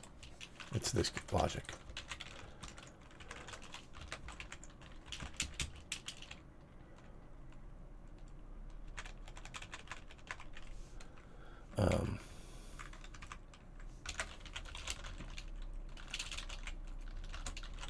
Let's use signed.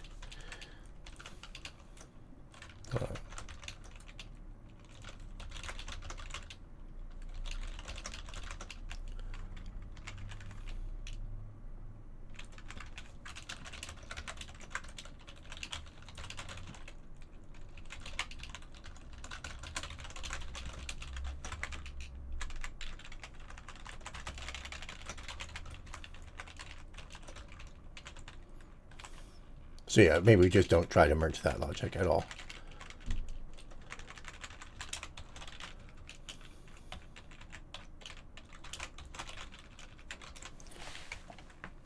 So at the beginning, it has to compute these. Uses 5 registers. And then as it's iterating over the command lists, it loads these, which are common across all of the lanes, so those don't count as registers. Oh, and then this.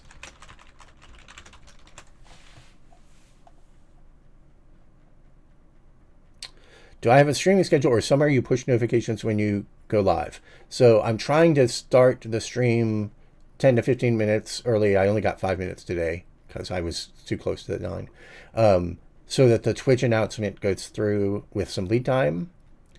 I also try to announce on Blue Sky, but today, because I was starting the stream 5 minutes before, I didn't actually manage to pre-announce it on Blue Sky.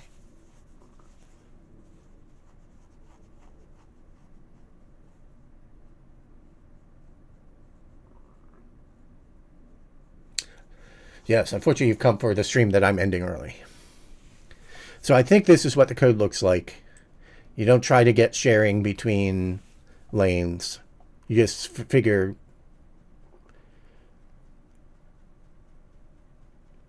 like we're doing this. We could have 96 lanes running. Right, we could like up our compute share size, and then each one would compute one of these, and do them all in parallel. Or we can have one of them do 3 of them, and I think that's the same amount of work because we're only occupying 32 lanes, doing it 3 times, versus occupying 96 lanes doing it once is actually the same amount of compute time. So this isn't actually any slower than doing it the naive way. The original thought was that there'd be some gain to structuring it smarter, but we could, because the test could be shared. But the problem is that the test could be shared if you only ever updated one bit array. But because you have to update all 3, you still have to test all 3 in the end. The early out was the only case where it could matter. But if we do the thing I'm planning on doing of culling the command lists down so they always overlap the 8x8, then, or 10x10, then you will always be, every command will have an effect. And so all lanes will always be running. Can the voxel pipeline you're building here with OpenGL be ported to other renderers? Something based on Vulkan? Well, certainly Vulkan, no problem, because it will... Vulkan also used GLSL. But I mean, yeah, you could always port it to a different compute shader, and you could certainly port it. There's nothing... Anything that's so GPU heavy, it can be done on any API. It's just a question of how hard the port is.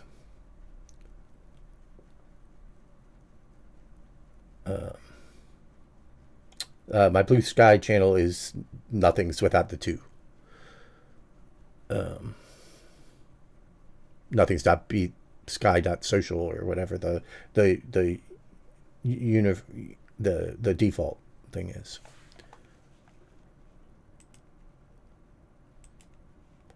So that was, the tile thing was fun, but turns out to probably be wrong.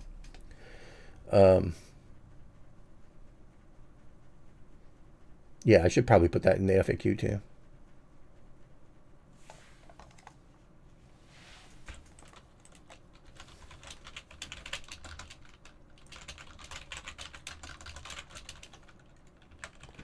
Should get a bot in here. I can answer questions. Yeah, I think I don't want to keep doing it to multiple. It's just too much work for me to announce on multiple channels.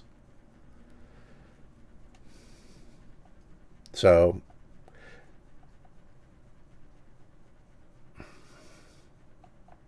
yeah, I'm not going to write a bot because, I mean, I know you're joking, but I'm not going to write a bot because I'd have to do it in C, and it probably would involve crypto.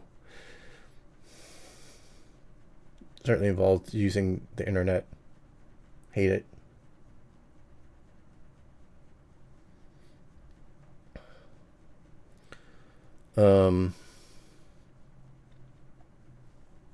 Let me scroll back and see if I missed anything.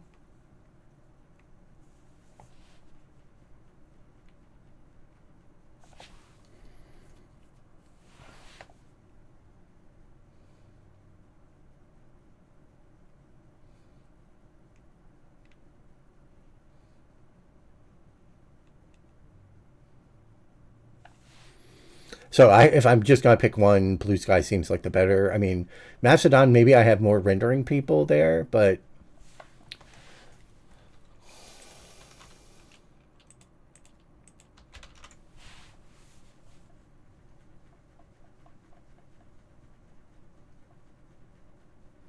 my Twitter account is locked, so you can't add me. Um,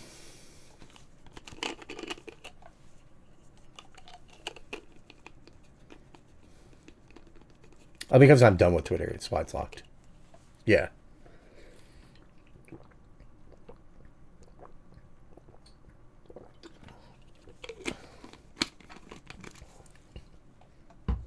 I think I did announce on Twitter, actually, for the very first stream. But yeah. I'm done with Twitter, but rather than delete the account, I locked it.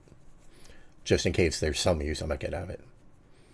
I mean, primarily the platform. Certainly the people I follow on it aren't so bad, but as I mentioned, that you can't see because it's behind a lock, the site is just busted for me. Like, it now only shows me a few on the following tab. It only shows me a few tweets now, most of the time. And which is either because only a few people that I follow are still posting there, or more likely because it's broken.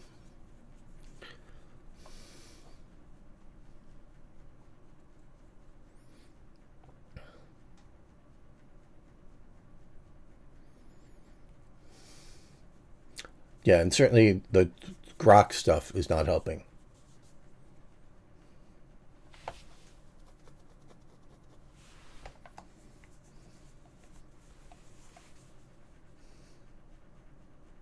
Well, it doesn't spam anything at me because I use the following tab, so it only shows me people I follow.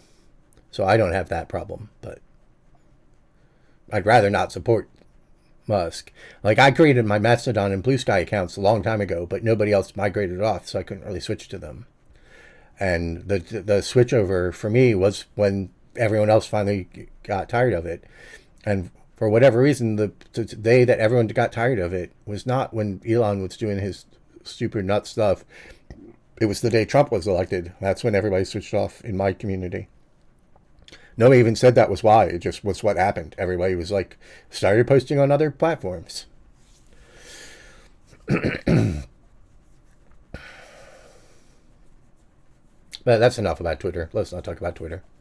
Let's not talk about Elon Musk. But anyway, so yeah, so that's it for Voxel discussion. Again, it's February 14th. It's Valentine's Day. Go have fun. But if you insist on sticking around, we can chat. We can chat about non-Voxel stuff. We can chat about Voxel stuff. Have any good ideas for what I'm doing here? I think I'm a little sleepy. I think that's why I decided to stop. I don't remember. I remember I didn't feel motivated to program, but in a different kind of non-motivated way. I think it was because I was tired.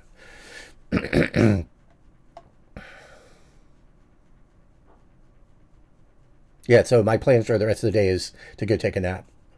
Assuming I'm not misreading my signals, which I might be. It's really hard when I'm multitasking with streaming and programming and thinking and designing to read my mental state properly. So I'm not positive if what I was feeling was sleepiness or not. But it was just a lack of desire to start typing code. And then I went and typed this code that you can see at the bottom of the screen. But I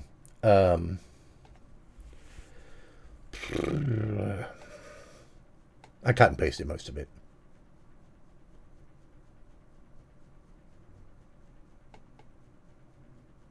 Could be hungry. No, it's definitely not hunger.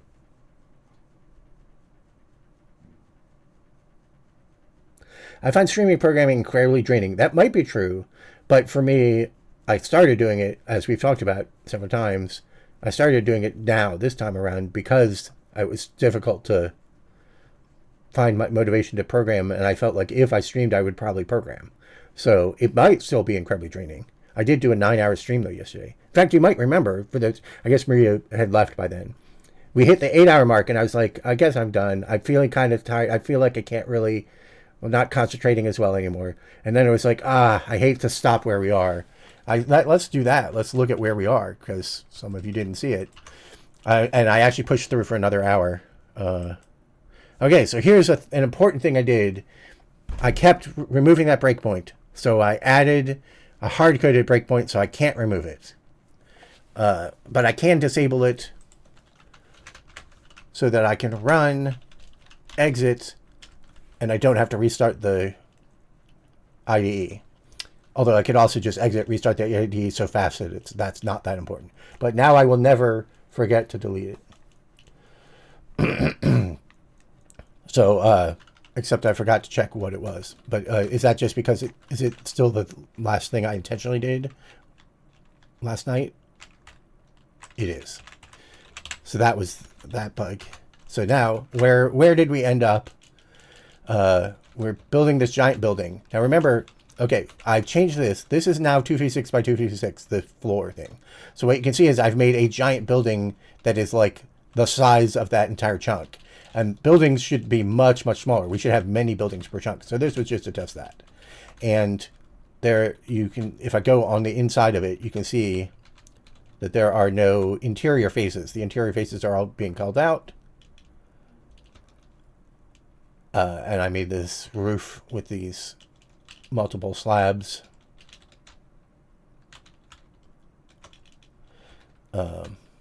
Which happen to be the same texture as that other wall, which makes it ugly to parse.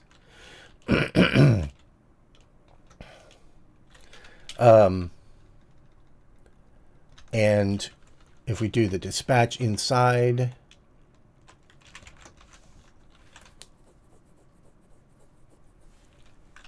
check the frame rate. So if we run one of these meshes inside, you can see the frame rate is terrible. So this measure is slow. That's doing 256 by 256 by 1K. So we definitely don't want to be doing this at runtime with this logic. We definitely need something faster.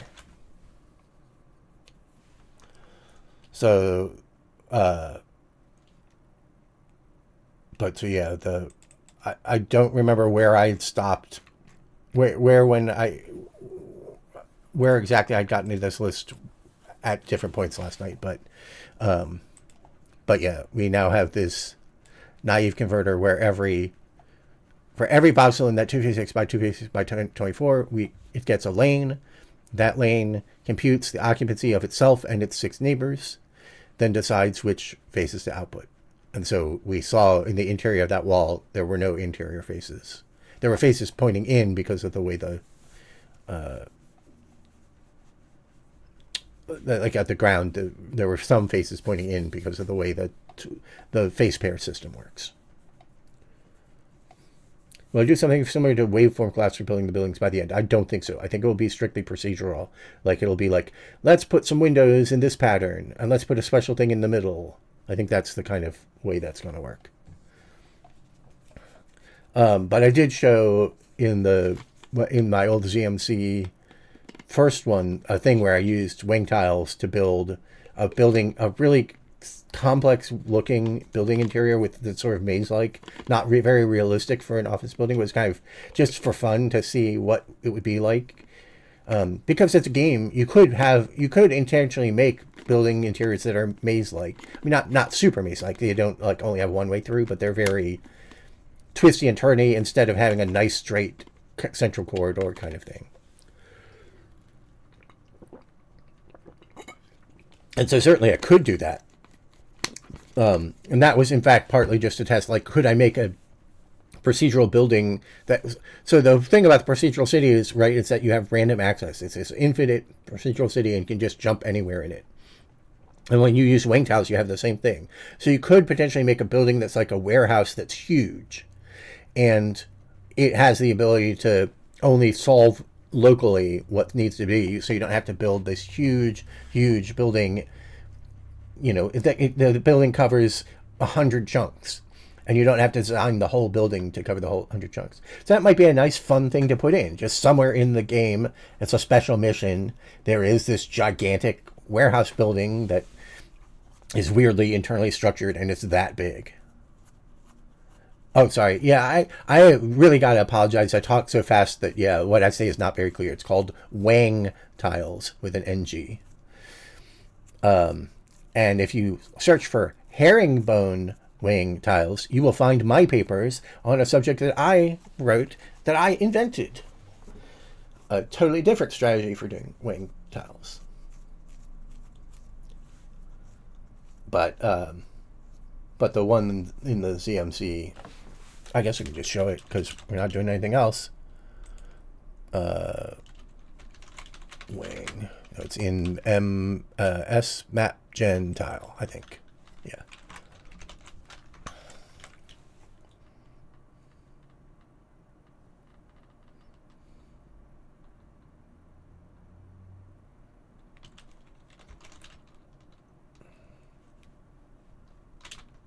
Right. So I took off the roof, and here you can see this sort of maze-like interior, and you can sort of see that here, this one. You can sort of see that this box shape. That's actually the tile shape throughout the whole thing. And so, like, this region here that I'm outlining is a wing tile, and it has 2 central corridors going along each axis and 4 rooms coming off of it. So it looks more normal. And like, so here again is another one. And so what you can see is the constraint is just, that there's always an entry on the 4 sides.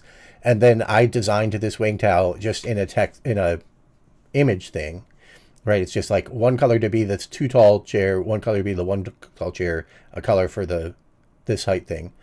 And so there's some simple image that describes this wing tile. And all I do is I make sure all 4 corners connect somehow.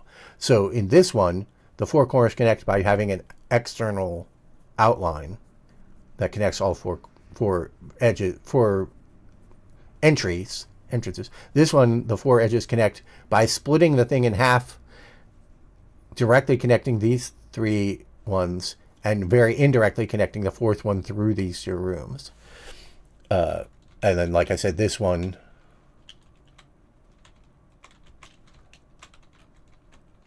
just connects straight through the center.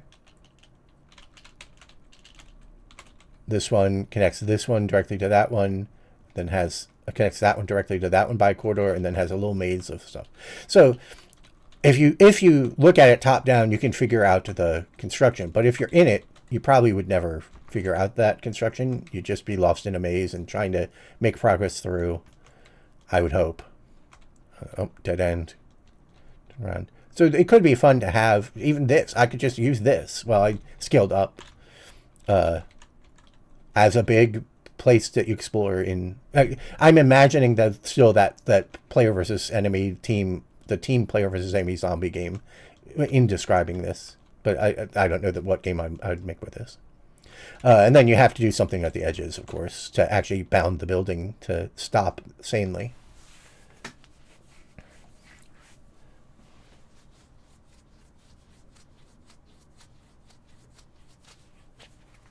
The release build not working just doesn't matter except when we're, the startup time, fortunately.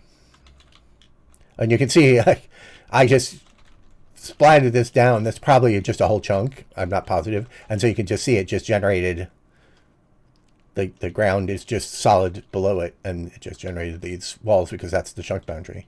And you can see into the interiors. Why do those floors not go all the way down? That's so weird. There's no way that was true in the original thing. Does it do this in multiple places? Oh, there are multiples of them. Is it just like every nth? Oh, yeah, it is every nth. So we can actually see different versions of it.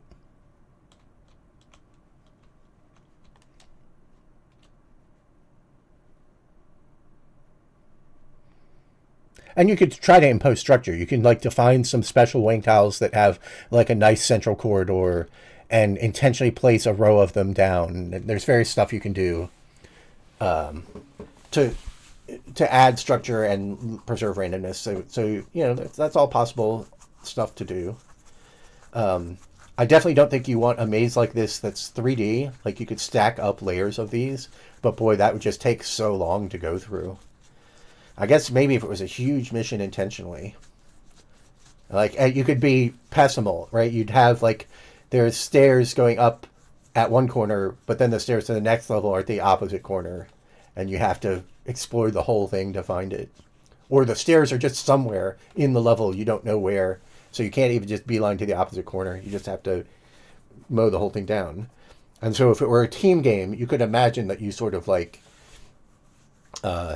maybe this level has no enemies on it, and so you spread out, and somebody finds the next stairs and summons everyone over to that spot. But then the next level is full of enemies, so you stick together. You know, you could do something. I have not played Blueprints yet, but it's on my list of when I quit Epic. It was on my list of games I want to do. I just haven't actually gotten around to getting any new games. I played some Balatro finally. Like I played that originally back a while back, but I got up pretty far through it in some sense. I'm not going to farm out every single stake at every single deck, but I unlocked a few. But anyway, so I played it again, and now I've unlocked all but one, or I've done all but one stake. I think I've done all but the last stake, and I've unlocked all but the last deck. And that might be about how far I'm going to go. So yeah, so then I'll get to Blueprints. I probably will not stream gaming. And so a fun thing to do here, and so of course then the way that if I did this Wang Tao thing in this engine, in the new engine, like maybe each of these Wang Taos is one of those 3D texture model things where it stores in a 3D texture what the thing looks like and instantiates that from that. Or maybe it just generates a bunch of slab commands or things like that.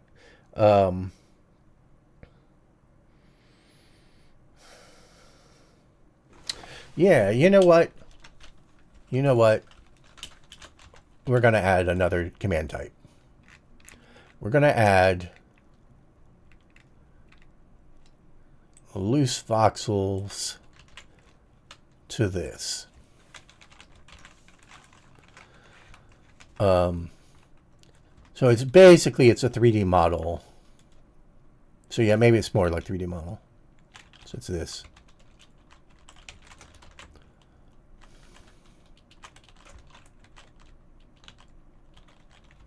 Through type direct model. So there's the indirect model is that you store it in a 3D texture, and the 3D texture includes 0 value slots that mean open. The direct model stores a list of voxels.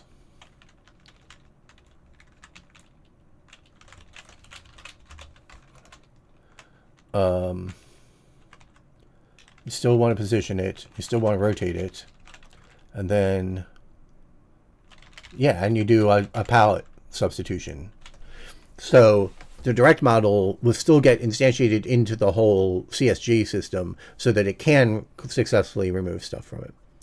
And so maybe the way you would instantiate all that furniture is through using direct models. And the idea of the direct model is that we want to find some other way of looping over it. I think because of the way we don't want to fight the shared bit arrays data though. I think you might still have to do it the normal way. I don't know.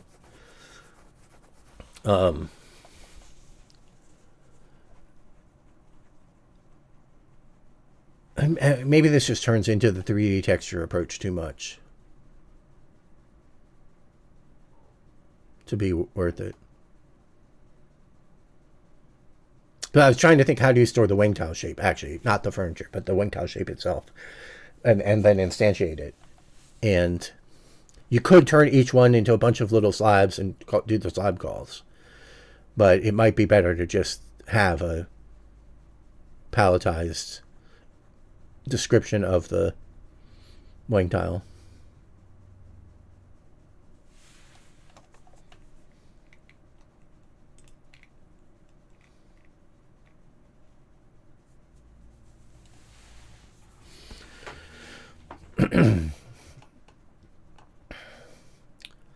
So yeah, for this subsystem, you would have the predefined shapes for rooms, but only for not for most buildings. These would be the special buildings that would be rare, with more hand designed content, sort of. And maybe you want to be able to seamlessly do both. Certainly the yeah, I was, when you said that, for roguelike, I was thinking like Spelunky, which has all the predefined rooms. But if you actually look at the true roguelikes like Moria and NetHack and I've forgotten the new Angband and whatever the newest ones of those are, they often have special room types like vaults, but they're still procedural, but they're just different, unique procedural logic. So you could also do that in this thing. So rather than, so you could make buildings that have some special area, like the center is done differently. But rather than doing it through wing tiles, it would still probably be procedurally described. So I don't know exactly how this should work.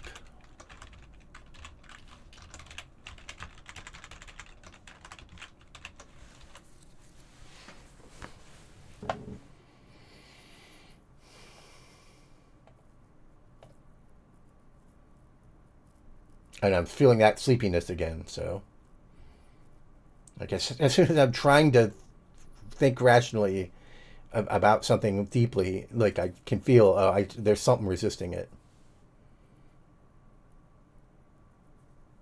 Oh, this is back over 32 bits also, because I went up to 3 bits. So I have to tweak those numbers.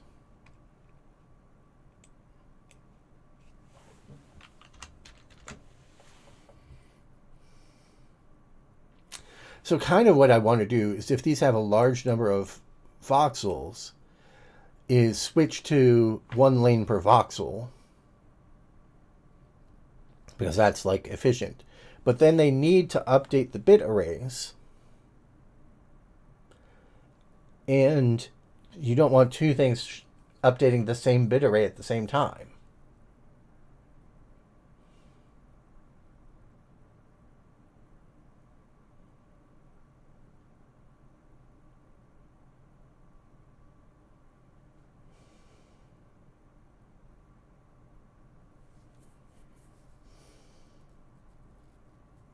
It would almost be better if we had 32 jobs, SIMD lanes, processing like 128 columns, because then if this column has no work to do, this other column, you can do work in that one. Like every SIMD lane can always find more work to do because they're processing more lanes. Like instead of like, suppose you had, just because it's square, so it's a little easier to think about. Suppose you had 64 lanes, but instead of 8 by 8, you're 16 by 16. The obvious thing to do is each lane is responsible for about 2 by 2 chunk within the thing. But we actually want to spread the work out. So what you do is each one is the top left 8 by 8 is equally distributed over all of them. Then the next 8 by 8 is equally distributed. The next 8 by 8 and the next 8 by 8. That way, if all of the stuff that you need to do falls within a 2 by 2 region, instead of one lane having to do all of the stuff, it's split over 4 lanes. So like that sort of approach might actually be better. And we are talking about 32 and 96. So that actually suggests that when I do the 32 to the 96, we don't want them to be adjacent. We want them to be spread out. But also it would be better if they could even cover more region. But we're going to run out of the shared memory for storing the bit arrays if we had tried to cover more area.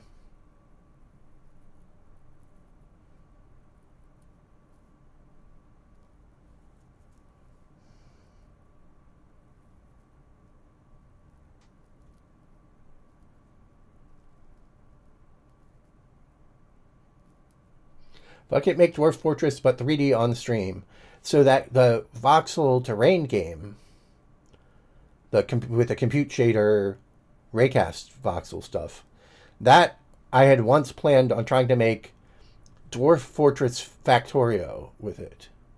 So you would control a small group, and you would build all these machines on the grid, because that system secretly uses a grid under the hood to have large worlds. And you could have a camera that was sort of semi-isometric view, so you wouldn't even have to draw that much. So it might actually still be fast enough to do it. But then where Factorio has assemblers and those kind of machines, those things you would have a dwarf in a workshop-like thing. It wouldn't be, and they wouldn't be dwarfs. You would put a dwarf working in an assembly thing, and then belts going by. So the dwarfs would be grabbing stuff off the belt to do their work. That was my crazy idea for doing a take on Factorio or doing a take on Dwarf Fortress. So I give you freedom to, I mean, I could still make it someday, but I give you freedom to steal that idea.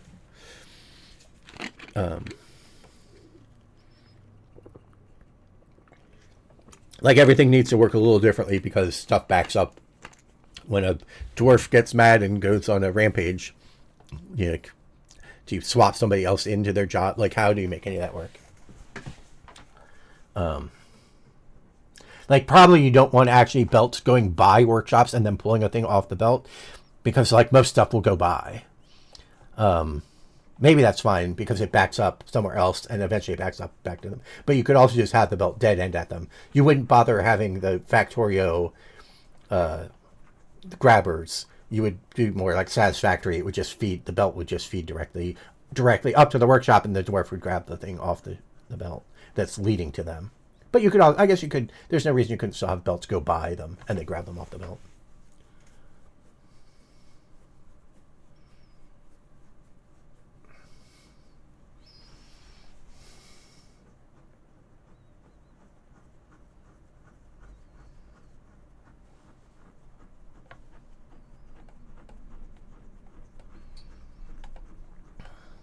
So that design had this whole, like I said, it was actually tile-based, because I just wanted to compress the world.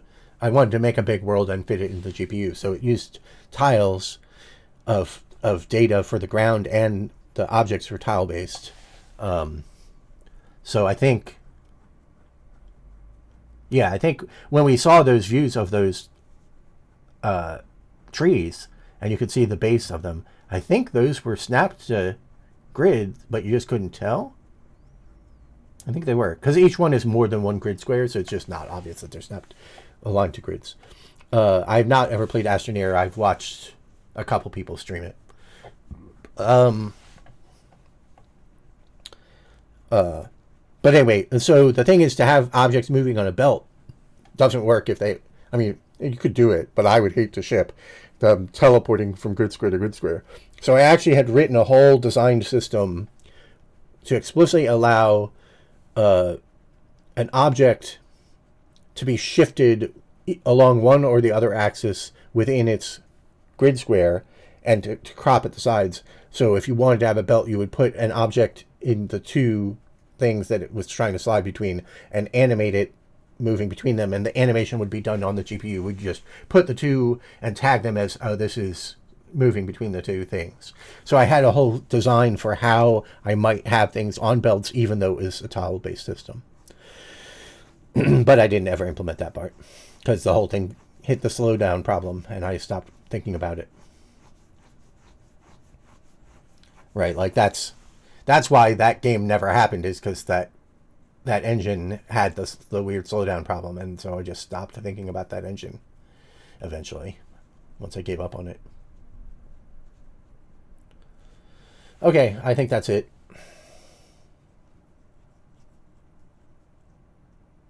Thanks to everybody for watching.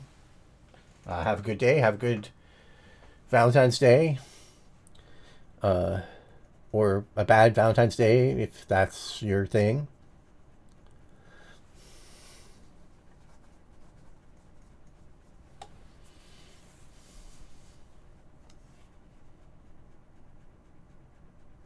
All right. Bye-bye.